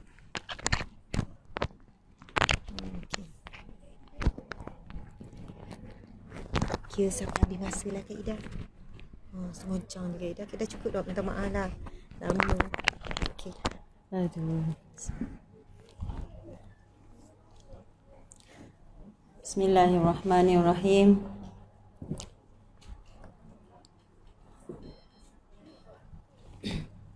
Alhamdulillahi rabbil alamin, wassalatu wassalamu ala asyrafil anbiya'i wal mursalin wa ala alihi wa sahbihi ajma'in. Pertama sekali Ustazah minta maaf lah ya. Iklan Ustazah Asma dimari iklan lain pula dah. Jadi segalanya disusun oleh Allah SWT. Saya pun doa dah tadi, ya Allah janganlah buat sebab Ustazah ni dia adik kan, jadi dia suka kenayak sikit ke kakak ni. Jadi insya-Allah lah. Jadi kita terus kepada perkongsian insya-Allah surah Al-Falaq. Bismillahirrahmanirrahim. Qul a'udzu birabbil falaq. Jadi sebelum saya teruskan, ingin saya beritahu kepada hadirin hadirat sekalian, surah ni kita tengok kecil, pendek. Tetapi sebenarnya Allah SWT mengirimkan yang pendek ini untuk kita hafaz, untuk kita rasa yang ringan itu sangat mudah dan mujarab. Ada orang kata nak halau jin, nak halau syaitan, baca Al-Baqarah. Betul? Tapi kita rasa panjang sangat Al-Baqarah ni. Betul? Jadi kita bacalah Qul a'udzu birabbil falaq dengan Qul a'udzu birabbin nas. Baik, kita tengok kepada ayat yang pertama. Bismillahirrahmanirrahim. Qul a'udzu birabbil falaq. Dalam tafsir, maksud apa Al-Falaq ni? Falaq ni maksud dia pecah. Kita minta bantuan daripada Allah Subhanahu Wa Taala yang Maha memecahkan. Tok Guru bagi perumpamaan sebutir padi. Kalau kita kuat, boleh repih tak padi tu? Beras. Boleh tak? Sebiji kita boleh repih. Tapi kalau beri 5 biji, beras tu sakit dah tangan. Tapi Masya Allah, Allah punya kuasa, daripada biji padi tu boleh menumbuhkan pokok-pokok. Allah beri perumpamaan, Allah boleh menghidupkan daripada perkara-perkara yang keras dan mati, menghidupkan benda-benda yang subur. Cek dalam hati kita, selama hidup kita hari ini, kita banyak cari manusia ke cari Allah? Macam Ustazah beritahu tadi, kita nak lari daripada gajah, kita panjat pokok. Kita nak lari daripada harimau, kita masuk dalam rumah. Betul. Tapi kadang-kadang kita lupa nak minta dengan Allah. Ini yang kita nak baiki hari ini. Sahabat-sahabat, hadirin hadirat yang dirahmati Allah, Kadang-kadang kita lupa Allah dalam usaha kita mencari penyelesaian kepada kehidupan. Contoh, ada orang jumpa saya, dia beritahu, Ustazah ada masalah suami, Ustazah ada masalah anak, Ustazah ada masalah adik, Ustazah ada masalah kawan, Ustazah ada masalah isteri, dan banyak sangat. Dalam kita menguruskan masalah, di mana Allah? Cuba cek, kita cari orang dulu. Contoh, tayar je bocor tengah jalan. Kan? Kita bawa kereta, sedap ni bawa kereta. Tiba-tiba tayar pancit. Pertama sekali kita akan telefon. Orang ada suami, sedap lah telefon suami ya Ustazah. Tapi kita biasanya akan telefon suami kalau perempuan. Kalau tak ada suami, dia ada ayah, telefon ayah. Kalau ibu-ibu tunggal, telefon anak. Tidak ada antara kita dengan manusia itu Allah. Boleh cuba, boleh cek, boleh tanya hati sendiri di mana Allah dalam setiap ujian yang datang dalam kehidupan kita. Jadi dalam surah Qul a'udzu birabbil falaq ni, kita nak minta pemeliharaan ataupun penjagaan Allah dalam setiap keburukan manusia, makhluk yang Allah cipta dalam kehidupan kita. Okay, kita baca muka surat 48. Islam mengajar kita, kamu wahai manusia, sudah ditakdirkan Allah buat nasib kamu di atas dunia ini mempunyai banyak musuh. Ada musuh ancaman yang nampak ditengok seperti gajah, harimau, ular, lipan, kalajengking dan sebagainya. Ini semua musuh yang dapat ditengok.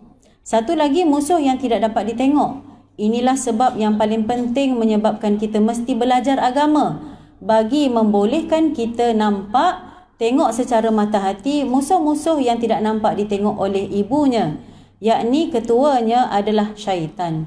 Syaitan, iblis dan hantu, ini semua adalah musuh yang Tuhan buat untuk manusia. Jadi syaitan Allah bagi kepada kita sebagai drama.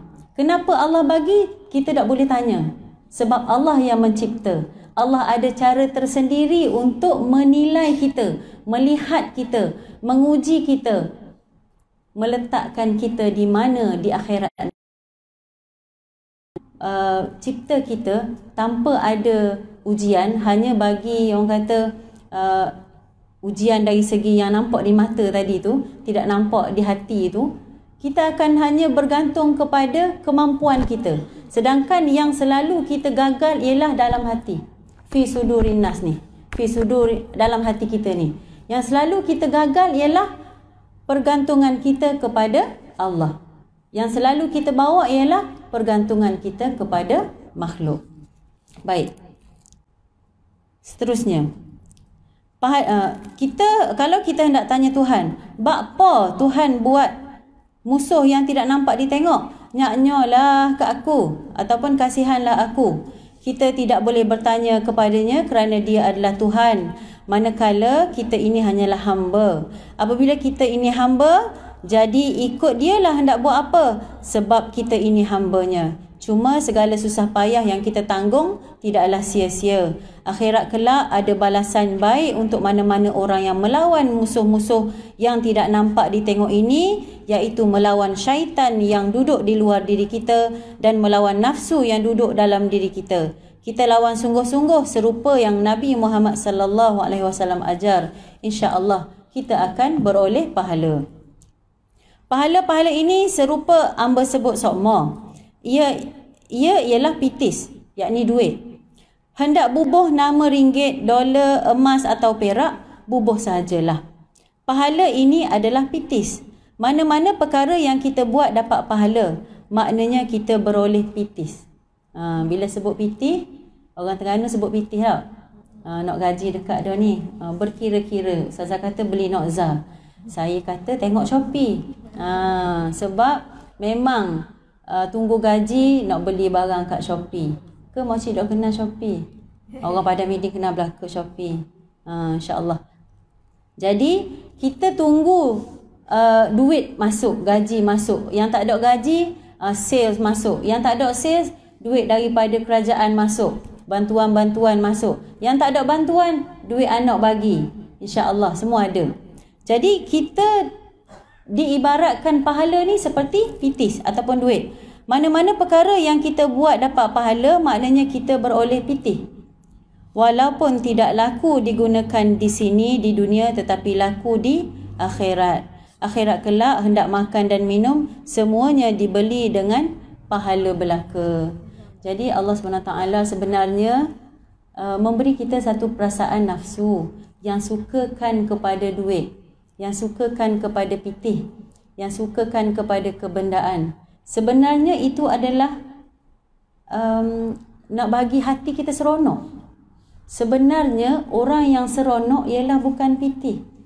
Orang yang seronok ialah cinta kepada Allah. Rindu nak jumpa Allah. Ambo duit tak ambo pahala. Bukan tak ambo pahala langsung dah. Tapi orang yang kita nak usahakan ialah cinta kita kepada Allah dan pertemuan indah kita dengan Allah. Kalau kita hanya nak pahala, kita dapat pahala dekat akhirat, kita rasa macam habis dah. Tapi kalau orang yang cintakan Allah, mahu pertemuan dengan Allah, mahu rasa syurga yang indah, yang lain tu akan jadi seronok. Boleh? Boleh kita ubah selepas ni. Tujuan kita, matlamat kita untuk mencari redha Allah, untuk bertemu dengan Allah SWT. Oleh yang demikian, kita mesti melawan musuh yang tidak dapat ditengok ini supaya kita mendapat pahala di akhirat kelak. Kita bermusuh dengan syaitan kerana syaitan tidak suka kita bersembahyang. Syaitan suruh kita berzina, memberi rasuah dan merogol. Bermacam-macam jenis suruhan syaitan yang agama royak ataupun khabarkan, kalau kita lawan maka kita akan beroleh pahala. Contoh, berlaku pergaduhan antara suami isteri. Orang learning, ia tak macam orang dulu. Saya jumpa ramai orang dulu. Masya Allah, dia sangat taat dengan suami. Ada satu kisah berlaku kematian di sinilah, di kampung ni. Saya dengar cerita tu daripada ibu saya. Dia kata dia jumpa dengan suami isteri tersebut, isteri yang meninggal dunia. Suami tu boleh kata gini, tak ada lah orang baik dalam kampung ni. Isteri hamba baik sekali. Masya Allah. Dia punya pengiktirafan kepada isteri sehingga begitu sekali. Tak ada orang dalam kampung ni baik, isteri hamba baik sekali. Dia beritahu kepada mak saya. Saya tanya, apa kebaikan isteri hebat ni? Jadi mak saya kata, menurut suami tadi tu, isterinya dok penuh orang Terengganu kata dok penuh kita siap lepo ada depan mata. Boleh lepo telefon, pecah telefon. Hak lepo puyuk kan ada lagi lepo puyuk lah ni. Tak ada lepo pinggang. Pernah saya jumpa satu kisah, orangnya sangat lembut tapi lepo kayu hoki. Pecah cermin kereta. Subhanallah. Power puan ni. Tengok lembut je orangnya. Jadi kita nak beritahu dalam kehidupan kita suami isteri, ujian yang datang, kita memilih untuk apa? Untuk mengikut hawa nafsu syaitan ataupun memilih untuk mencari redha Allah. Payah ustazah. Payah. Ramai ada jumpa saya, payah. Ustazah cakap senang suami ustazah baik. Dok kira baik, dok baik. Mujahadah kita sama. Yang membezakan kita adalah kita usaha dah untuk tidak melakukan perkara-perkara yang menjatuhkan kita daripada status solehah. Orang dulu, masalah suami, senyap dok kabar. Betul? Ada seorang isteri ni, dia punya tekanan daripada suami, maaflah ya suami-suami. Sebab saya berhadapan dengan hadirat muslimat sekalian ni. Dia berhadapan dengan suami yang masalah sangat, yang dok solat, yang pukul, yang macam-macam. Tapi dia simpan. Kekuatan simpan dia tu melahirkan anak-anak yang soleh dan solehah. Subhanallah. Memang sakit. Tetapi kerana memilih Allah, kerana memilih untuk menjaga kemaslahatan ummah, menjaga aib suami, menjaga aib keluarga, dia simpan. Perempuan ni kuat sebenarnya. Hati dia kuat, jiwa dia kuat, rahim dia kuat. Dia simpan, lalu Allah gantikan anak-anak yang soleh dan soleha. Masya Allah. Tapi kalau kita sibuk, wanita-wanita sibuk cerita, pantang jumpa orang, cerita keburukan suami, cerita keburukan anak. Tidak ada Rabbana ma khalaqta hadza batila subhanaka fakina azabannar. Allah tidak menjadikan sesuatu sia-sia. Saya selalu ajar, kalau ada ikut jemaah dalam surau ni ada yang ikut kuliah saya selalu sebut, bacalah Rabbana ma khalaqta hadza batila. Allah tidak akan menjadikan sesuatu sia-sia. Ada anak macam mana sekalipun, tidak sia-sia. Jangan tengok anak, tengok diri. Jangan tengok suami, tengok diri. Kita bukan hidup untuk membetulkan orang lain. Kita hidup untuk betul diri kita dulu. Contoh, ada ayat Quran macam Ustazah kata, hok masuk neraka tu kita tengok orang belaka, hok syurga tu hok kita. Contoh, ada satu ayat, tidak akan hadis Nabi, tidak akan masuk syurga seorang yang begini,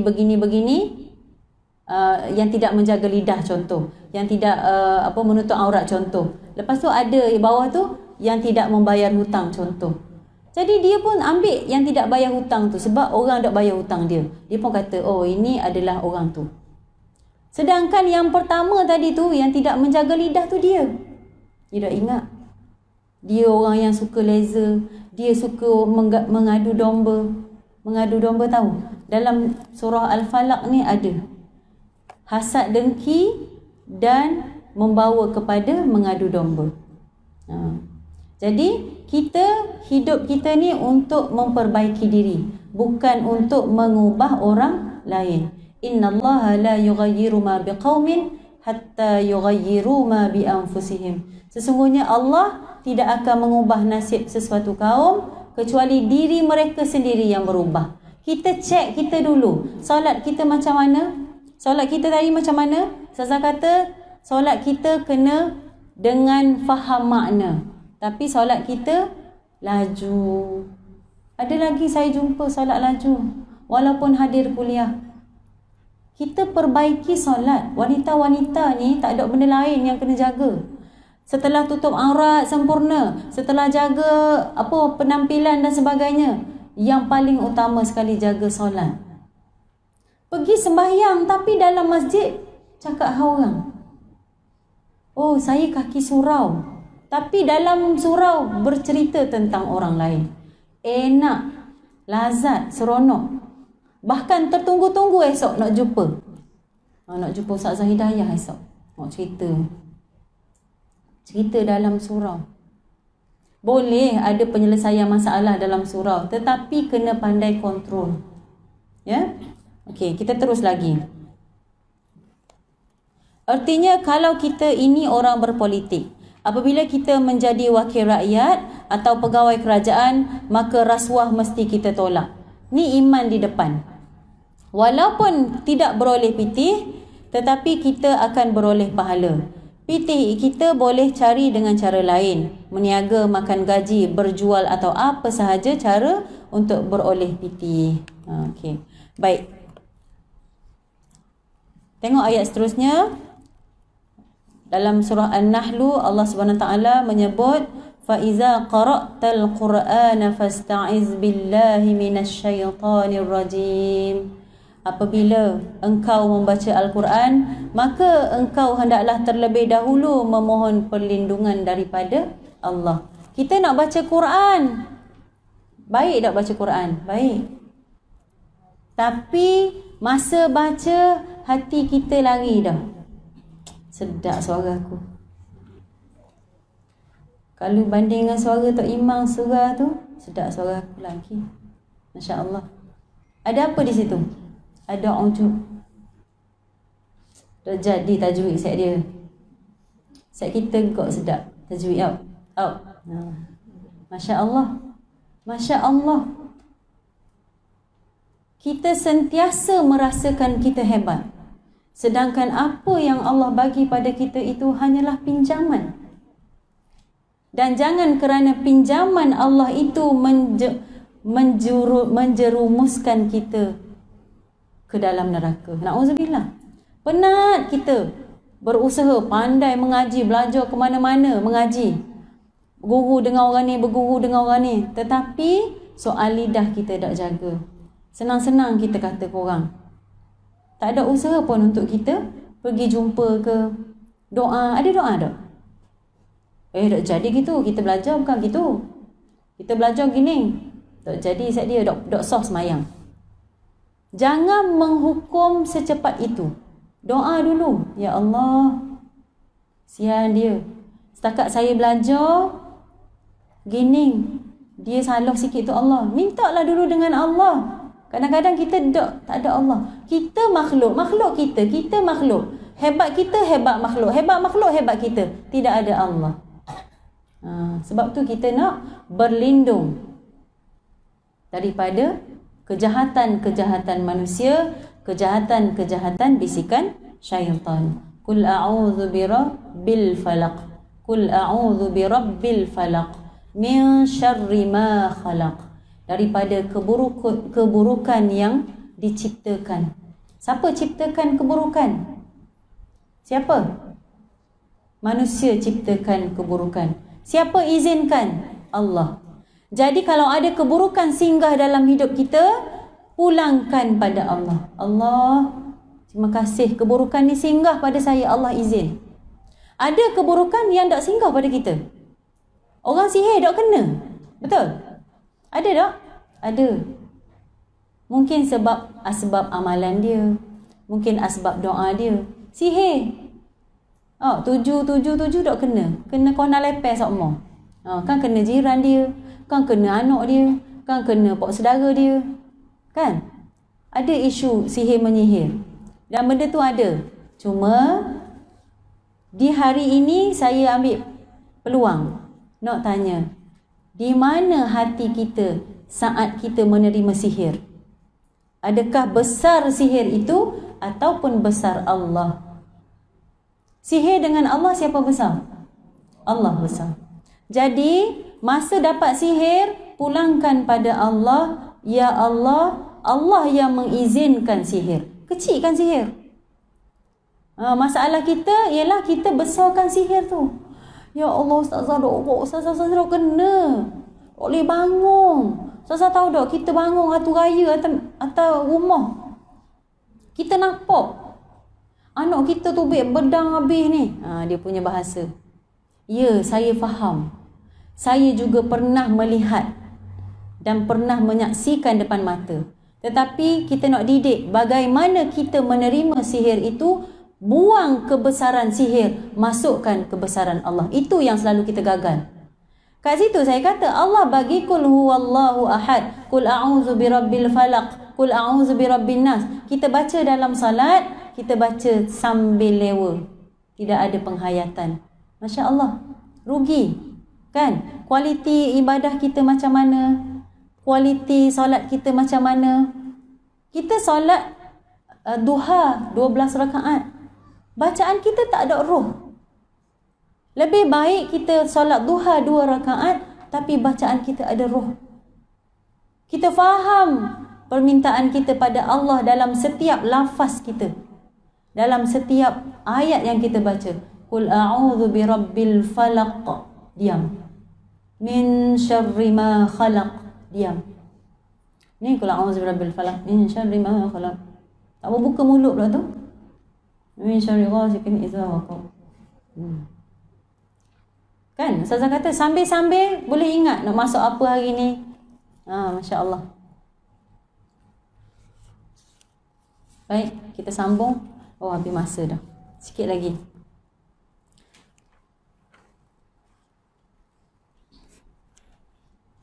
Masuk apa ni?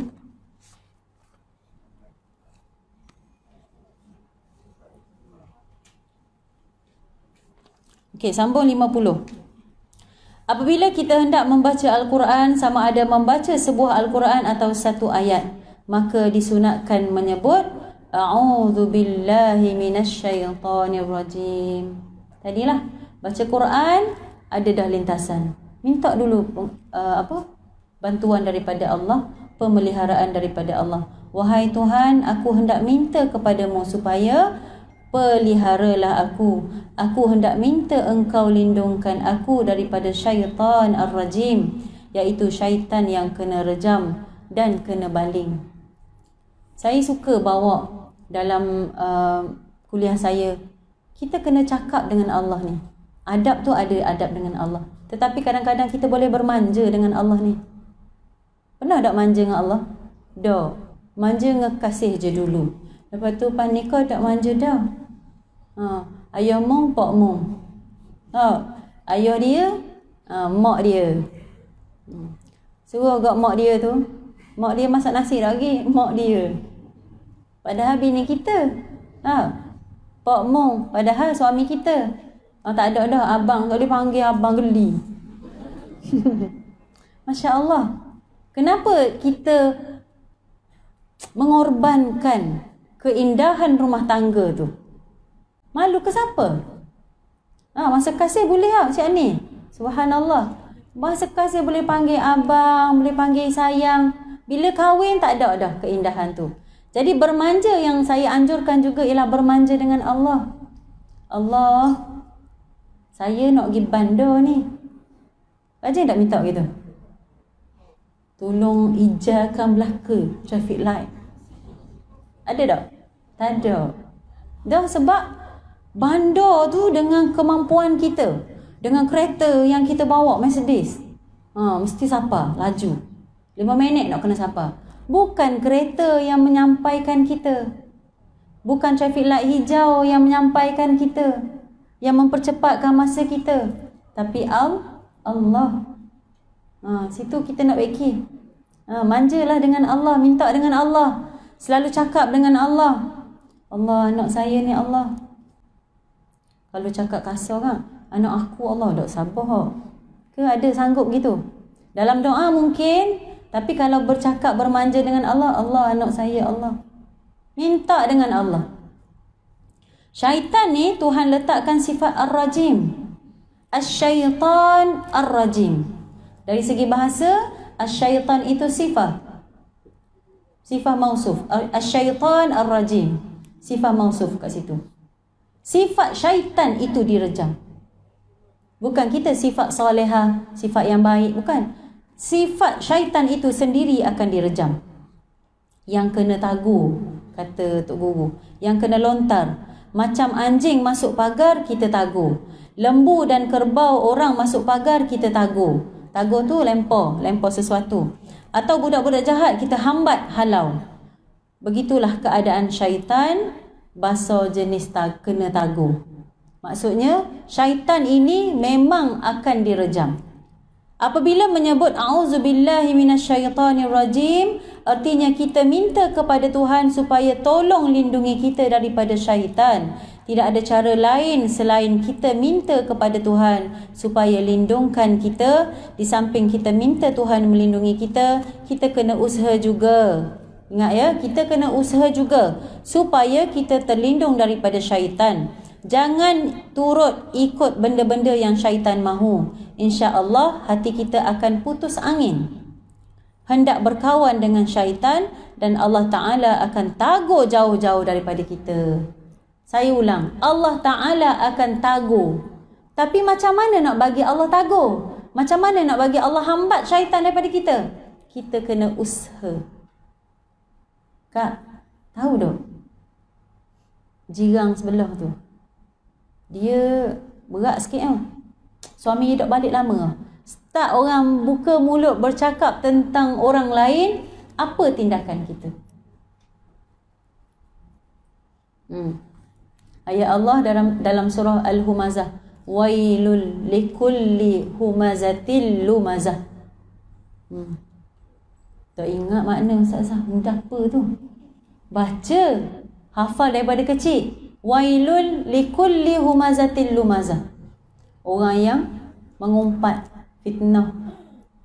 Macam Ustazah punya ceramah pagi tadi. Kalau ada akta mengumpat, Oh ramai dah kita masuk penjara tau. Tapi dok mengumpat ni wangi je rasa. Manis je. Dok sabar nak jumpa esok. Dok sabar lagi nak sambung pula. Guana lah cerita kemarin. Tahu cerita tak? Mukaddimah tu siapa mulakan? Sebelum kita menjadi orang yang memulakan, baik kita berhenti. Ustazah, kita jaga dah. Mari juga kat kita. Nak buat guana? Nak buat guana? Masya Allah. Nak buat guana Ustazah Asma? Tagur. Kalau boleh tagur.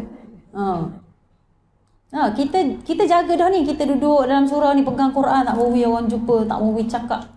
Nak jaga, Ustazah kata jaga. Mari juga cuek cik. Tahu tak cerita? Hangat dah ni, isu viral dah kampung kita ni. Apa peranan kita? Apa yang kita respon yang pertama? Masya Allah, nak bangun lagi kecil hati. Betul tak?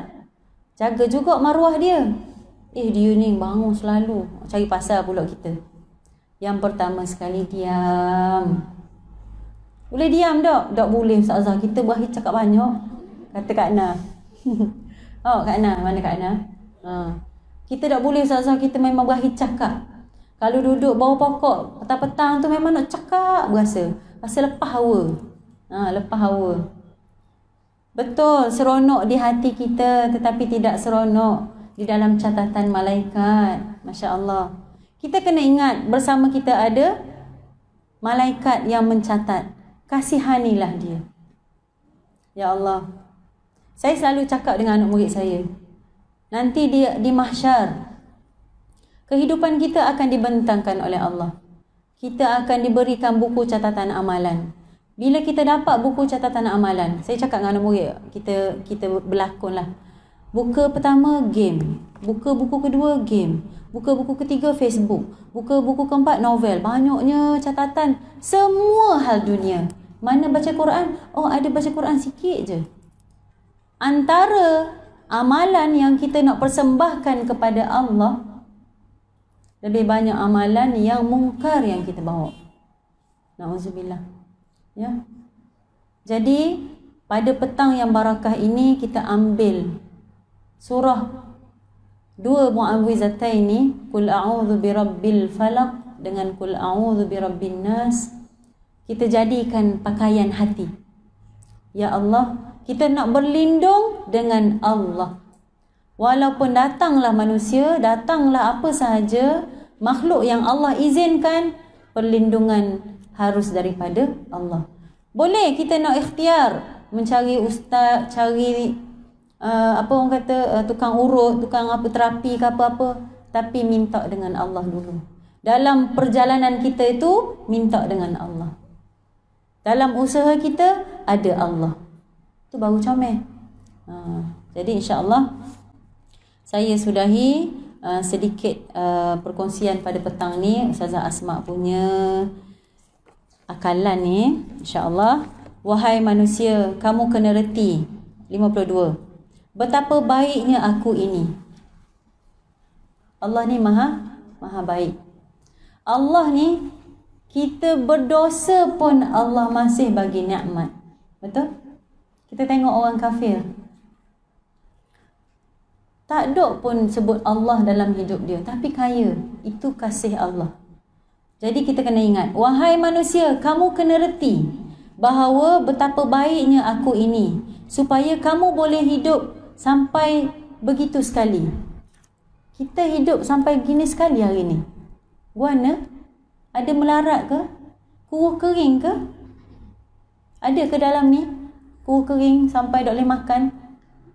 Saya ada jumpa, saya santuni asnaf. Kuruh sangat. Hidup dia hanya menjadi bahan pukulan suami. Ada. Anak pun dipukul, isteri pun dipukul. Ada. Tak ada masa untuk diri. Sentiasa berada dalam ketakutan. Tapi kita dalam hari ini, alhamdulillah tak ada. Ujiannya sikit-sikit saja. Tapi kadang-kadang kita besarkan ujian. Fokus pada ujian tu, sehingga kita rasa kecil saja. Dunia ni kecil. Sebab ujian tu besar. Masa akan merawat. Tapi masa kita menerima ujian tu, bagaimana hati kita dengan Allah? Pernah tak kita rasa ujian yang Allah bagi itu ujian daripada Allah? Tak, kita tak rasa. Kita rasa ujian tu manusia bagi. Kita buat baik dah ke dia, dia buat jahat kita. Kita buat molek dah ke dia, dia. Kita manusia, tidak ada Allah. Tapi kalau kita tukar daripada ujian daripada Allah, hati kita akan lapang. Boleh? Kamu tidak kenal aku sebab kamu sendiri yang jahil. Ingat pesan ni. Kamu tidak kenal aku. Allah kata, kita tak kenal Allah sebab kita jahil. Hari ni kita kenal Allah. Kejahilan ini akan menyebabkan kamu masuk neraka dan menjadi kayu api neraka. Aku hendak kamu reti bahawa dalam banyak-banyak rasa kasihan, belas Ar-Rahman dan Ar-Rahim aku kepada kamu, salah satunya adalah dengan cara aku memecahkan butir-butir padi. Butir yang nipis, rapuh dan keras, semuanya pecah belaka. Maksud apa tu? Itulah orang panggil Rabbil Falaq. Allah guna perumpamaan padi. Kecil je padi. Kalau kita basuh berah, betapa kita ni sombong pada makhluk Allah ni, pada rezeki Allah. Hak tumpah atas sing tu kita tak kutip pun. Betul tak? Masya Allah.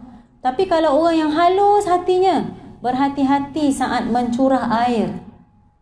Dan lebih berhati-hati lagi, air curahan beras tu, subhanallah, simpan buat siram pokok. Tu orang bergalung. Allah Ustazan lebih teh. Bukan.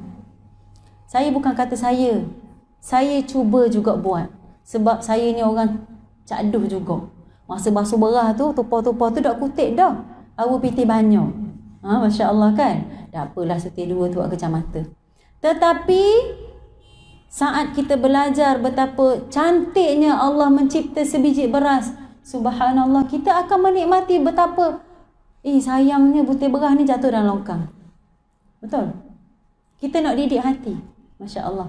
Dan Allah memberi gambaran Qul a'udzu birabbil falaq.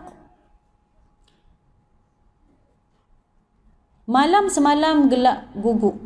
Saya ni tak faham sikit Kelantan. Ibarat kita diserkup oleh kulit bumi yang begitu tebal sehingga waktu pagi. Celik bangun di tengah malam, tidak nampak gapo sekara apa-apa. Kita tidak nampak apa-apa kalau lampu tidak dibuka. Apa maksud dia tu? Apa maksud dia? Tidak ada cahaya. Kita ni kalau gelap malam, tak ada cahaya, kita boleh buat apa? Tidak mampu walaupun kita pakai spek tebal. Walaupun kita buka mata kita secerah-cerahnya, tidak ada kemampuan kita. Allah yang mengizinkan untuk kita melihat melalui cahaya yang Allah pinjamkan kepada kita.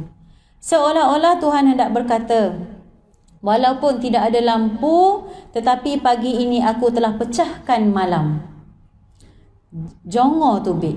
Tadi malam gelap je, tiba-tiba keluar siang, keluar matahari lah, mencerahkan semuanya.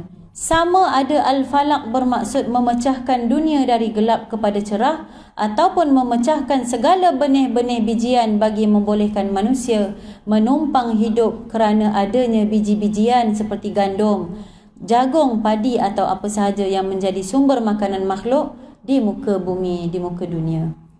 Keadaan itu sengaja Allah sebut bertujuan hendak memperkenalkan dirinya kepada kita, supaya kita berasa bahawa diri kita ini lemah, manakala Tuhan itu gagah dan kita ini bodoh sedangkan Tuhan itu cerdik. Kalau tidak ada padi dan gandum, menyebabkan orang akan mati. Tengok perumpamaan Allah ni. Allah bagi padi kecil, kita nak repih pun tak boleh. Lalu daripada padi itu Allah tumbuhkan tumbuhan. Dan kerana padi itu juga boleh menyebabkan orang mati kerana tidak memakannya. Masya Allah. Perumpamaan itulah yang saya nak ajak sahabat semua, hadirin hadirat semua, kita hargai, kita halusi dalam kehidupan kita. Wahai manusia, kamu boleh meneruskan hidup ini pun disebabkan aku. Aku yang buat gandum. Walaupun kulitnya keras, aku pecahkan semuanya sekali. Kalau kamu masih tidak sayangkan aku, tidak tahulah apa hendak dikatakan lagi. Kalau kamu buat jahat juga, aku bubuh dalam neraka. Itu sahajalah jawapannya. Jadi saya tawakuf dulu untuk perkongsian saya pada petang ini. Mohon maaf kepada hadirin hadirat, follower Ustazah Asma di atas kekeliruan yang berlaku pada hari ini, Masya Allah. Tapi apa sahaja yang berlaku semuanya disusun oleh Allah Subhanahu Wa Taala, dan apa yang kurang itu adalah kelemahan saya, apa yang tersilap itu juga kelemahan saya. Saya mohon maaf atas segala kekurangan itu, dan apa yang baik itu semuanya ilham dan diizinkan oleh Allah SWT. Asbab kebaikan anda semua berada dalam majlis pada hari ini. Jadi itu saja, saya serahkan kembali kepada Ustazah Asma. Sikit je dah. Nak tutup. Okay. Terima kasih Kak Indah. Masya Allah. Okay. Subhanallah, Alhamdulillah. Saya faham dah, memang lama sangat dah ni. Jarang ceramah lama gini tau. Kira kodok lah kan, PKP lama dok dengar ni. Subhanallah, muslimat sekalian, insya-Allah dalam lebih kurang 2-3 minit kita rangkum. Terima kasih pada Ustazah Hidayah, banyak ilmu kita dapat. Secara ringkas, bila kita dah cakap pasal 3 kul, bagaimana kita nak beramal. Pertama, satu hadis Nabi SAW, ada seorang lelaki berkata, "Wahai Rasulullah, sesungguhnya aku mencintai surah ini, yakni Qul huwallahu ahad." Kemudian Nabi menjawab, "Sesungguhnya dengan mencintainya dapat memasukkan kamu ke dalam syurga." Jadi kalau kita tanya siapa nak masuk syurga, kita semua nak masuk syurga. Dan Nabi kata siapa yang mencintai surah Al-Ikhlas, maka Allah akan memasukkannya ke dalam syurga. Jadi alang-alang kita memang suka baca surah Al-Ikhlas dalam mayang. Kita baca lepas ni, kita dok-dang baca tafsir Al-Ikhlas. Balik ni cuba baca dan cuba menghayati bapa surah Ikhlas ni sampai begitu sekali derajat dia. Kalau siapa yang suka mencintai Ikhlas, itu sebagai satu tiket untuk masuk ke syurga Allah Subhanahu Wa Taala. Okey, kaifiat. Bila sebut kaifiat ni, bagaimana nak beramal dengan 3 kul ni? Okey, baiklah. Ini berdasarkan hadis Nabi, hadis yang sahih, muslimat sekalian. Dari Muaz bin Abdullah bin Khubayb, daripada bapanya ia berkata, "Pada malam hujan lagi gelap gelita, kami keluar mencari Rasulullah sallallahu alaihi wasallam. Baginda bersabda, lalu kami menemui Rasulullah. Lalu baginda bersabda, 'Apakah kalian telah menunaikan salat?' Namun sedikit pun aku tidak berkata-kata. Baginda bersabda lagi, 'Katakanlah.' Namun sedikit pun aku tidak berkata-kata. Kemudian baginda bersabda, 'Katakanlah.' Kali kedua, sehingga aku bertanya kepada Rasulullah, 'Apakah yang perlu aku katakan?' Lalu baginda bersabda, 'Katakanlah surah Al-Ikhlas, surah Al-Falaq dan surah An-Nas sebanyak 3 kali pada waktu pagi, 3 kali pada waktu petang. Maka dengan ayat-ayat ini akan mencukupkan kamu, akan menjaga kamu dari segala keburukan.' Dan ada di sana hadis yang lain Nabi sebut akan mencukupkan keperluanmu 2 kali ganda. Ini ada dalam tafsir Ibnu Katsir. Saya ulang lagi sekali. Nabi perintahkan kaifiat bagaimana beramal dengan 3 kul. Bacalah 3 kali waktu pagi, 3 kali pada waktu petang. Kalau kita dah ingat waktu petang, kita bacalah waktu lepas maghrib pun tak apa. Nabi sebut Allah akan menjagamu daripada segala kejahatan.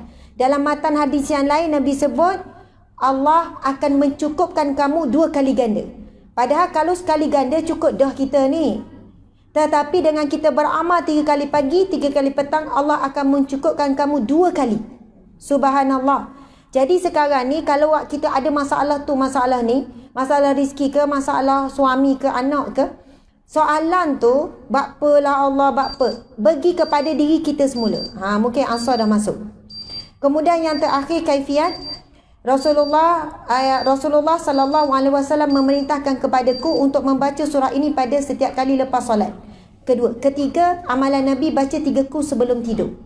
Jadi kalau boleh, insya-Allah kita matilah dalam keadaan mengucap kalimah syahadah, insya-Allah.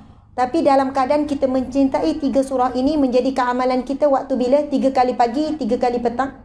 Kemudian yang kedua, kita baca sebelum tidur 3 kul ni. Kemudian bacalah setiap kali selepas solat. Kelang kabut gana pun. Sebab daripada hadis tadi tu, Allah akan mencukupkan kita 2 kali dan Allah akan melindungi kita daripada segala keburukan. Tapi baca dengan penghayatan, cuba baca maksud dan baca tu dengan yakin. Saya jumpa ramai ada orang boleh sembuh sihir, walaupun dah jumpa ramai ustaz pergi berubat sana sini, rupanya dia kata, ustazah, saya belajar baca betul-betul 3 kul ni dengan yakin, dengan tenang, akhirnya saya dah tahu macam mana saya sembuh. Benda wak mari ganggu tu hilang gitu saja, saya boleh kembali diri saya yang semula. Rupanya masalah utama manusia adalah hilang keyakinan kepada Allah yang maha menyembuhkan, yang maha melindungi, duduk bergantung pada manusia. Orang cerita ustaz tu hebat, macam-macam orang turut semua boleh, dia gilah. Sampai jauh mana pun dia pergi. Bukan kata kita tak boleh berubat dengan manusia, tetapi kalaulah Allah tidak mengizinkan dan kalau kita membesarkan kudrat manusia daripada kemampuan dan kekuatan Allah Subhanahu Wa Taala, kita boleh terjerumus dalam bab syirik. Dan orang yang mati dalam keadaan syirik dan tak sempat bertaubat dengan Allah, maka tidak ada keampunan dosa untuknya. Dia semayang, dia puasa, dia sedekah, tapi dia dalam bab berubat, dia lebih yakin makhluk daripada Allah, sampai akhirnya dia sapa-sapa ke orang pun, kalau jumpa Tok Bomo tu semua boleh belaka. Percayalah, buat sikit je benda dia mitok sekian-sekian. Na'udzubillah min zalik. Sebab dosa yang tidak akan diampunkan Allah adalah syirik. Ramai mana orang hari ni memang zahirnya nampak molek, tapi mati tak sempat bertaubat daripada dosa syirik. Na'udzubillah min zalik. Subhanallah. Terima kasih kepada muslimat sekalian. Mohon maaf salah dan silap sepanjang kita bersama. Saya sayang muslimat sekalian kerana Allah, kerana Rasulullah sallallahu alaihi wasallam. Mudah-mudahan 3 surah ini akan mengubah akhlak kita jadi lebih comel, isteri yang lagi lebih sabar. Allah selesaikan masalah-masalah hidup kita, rezeki kita lebih murah, kita lebih sihat, lebih kuat. Rupanya yang jadi kita sakit adalah hati di dalam jiwa kita. Hati kita kotor, hati kita sakit. Lepas kita beramal, kita yakin dengan Allah, Allah beri kesembuhan, kita dikembalikan semula kekuatan yang sebenar yang datangnya daripada Allah Subhanahu Wa Taala.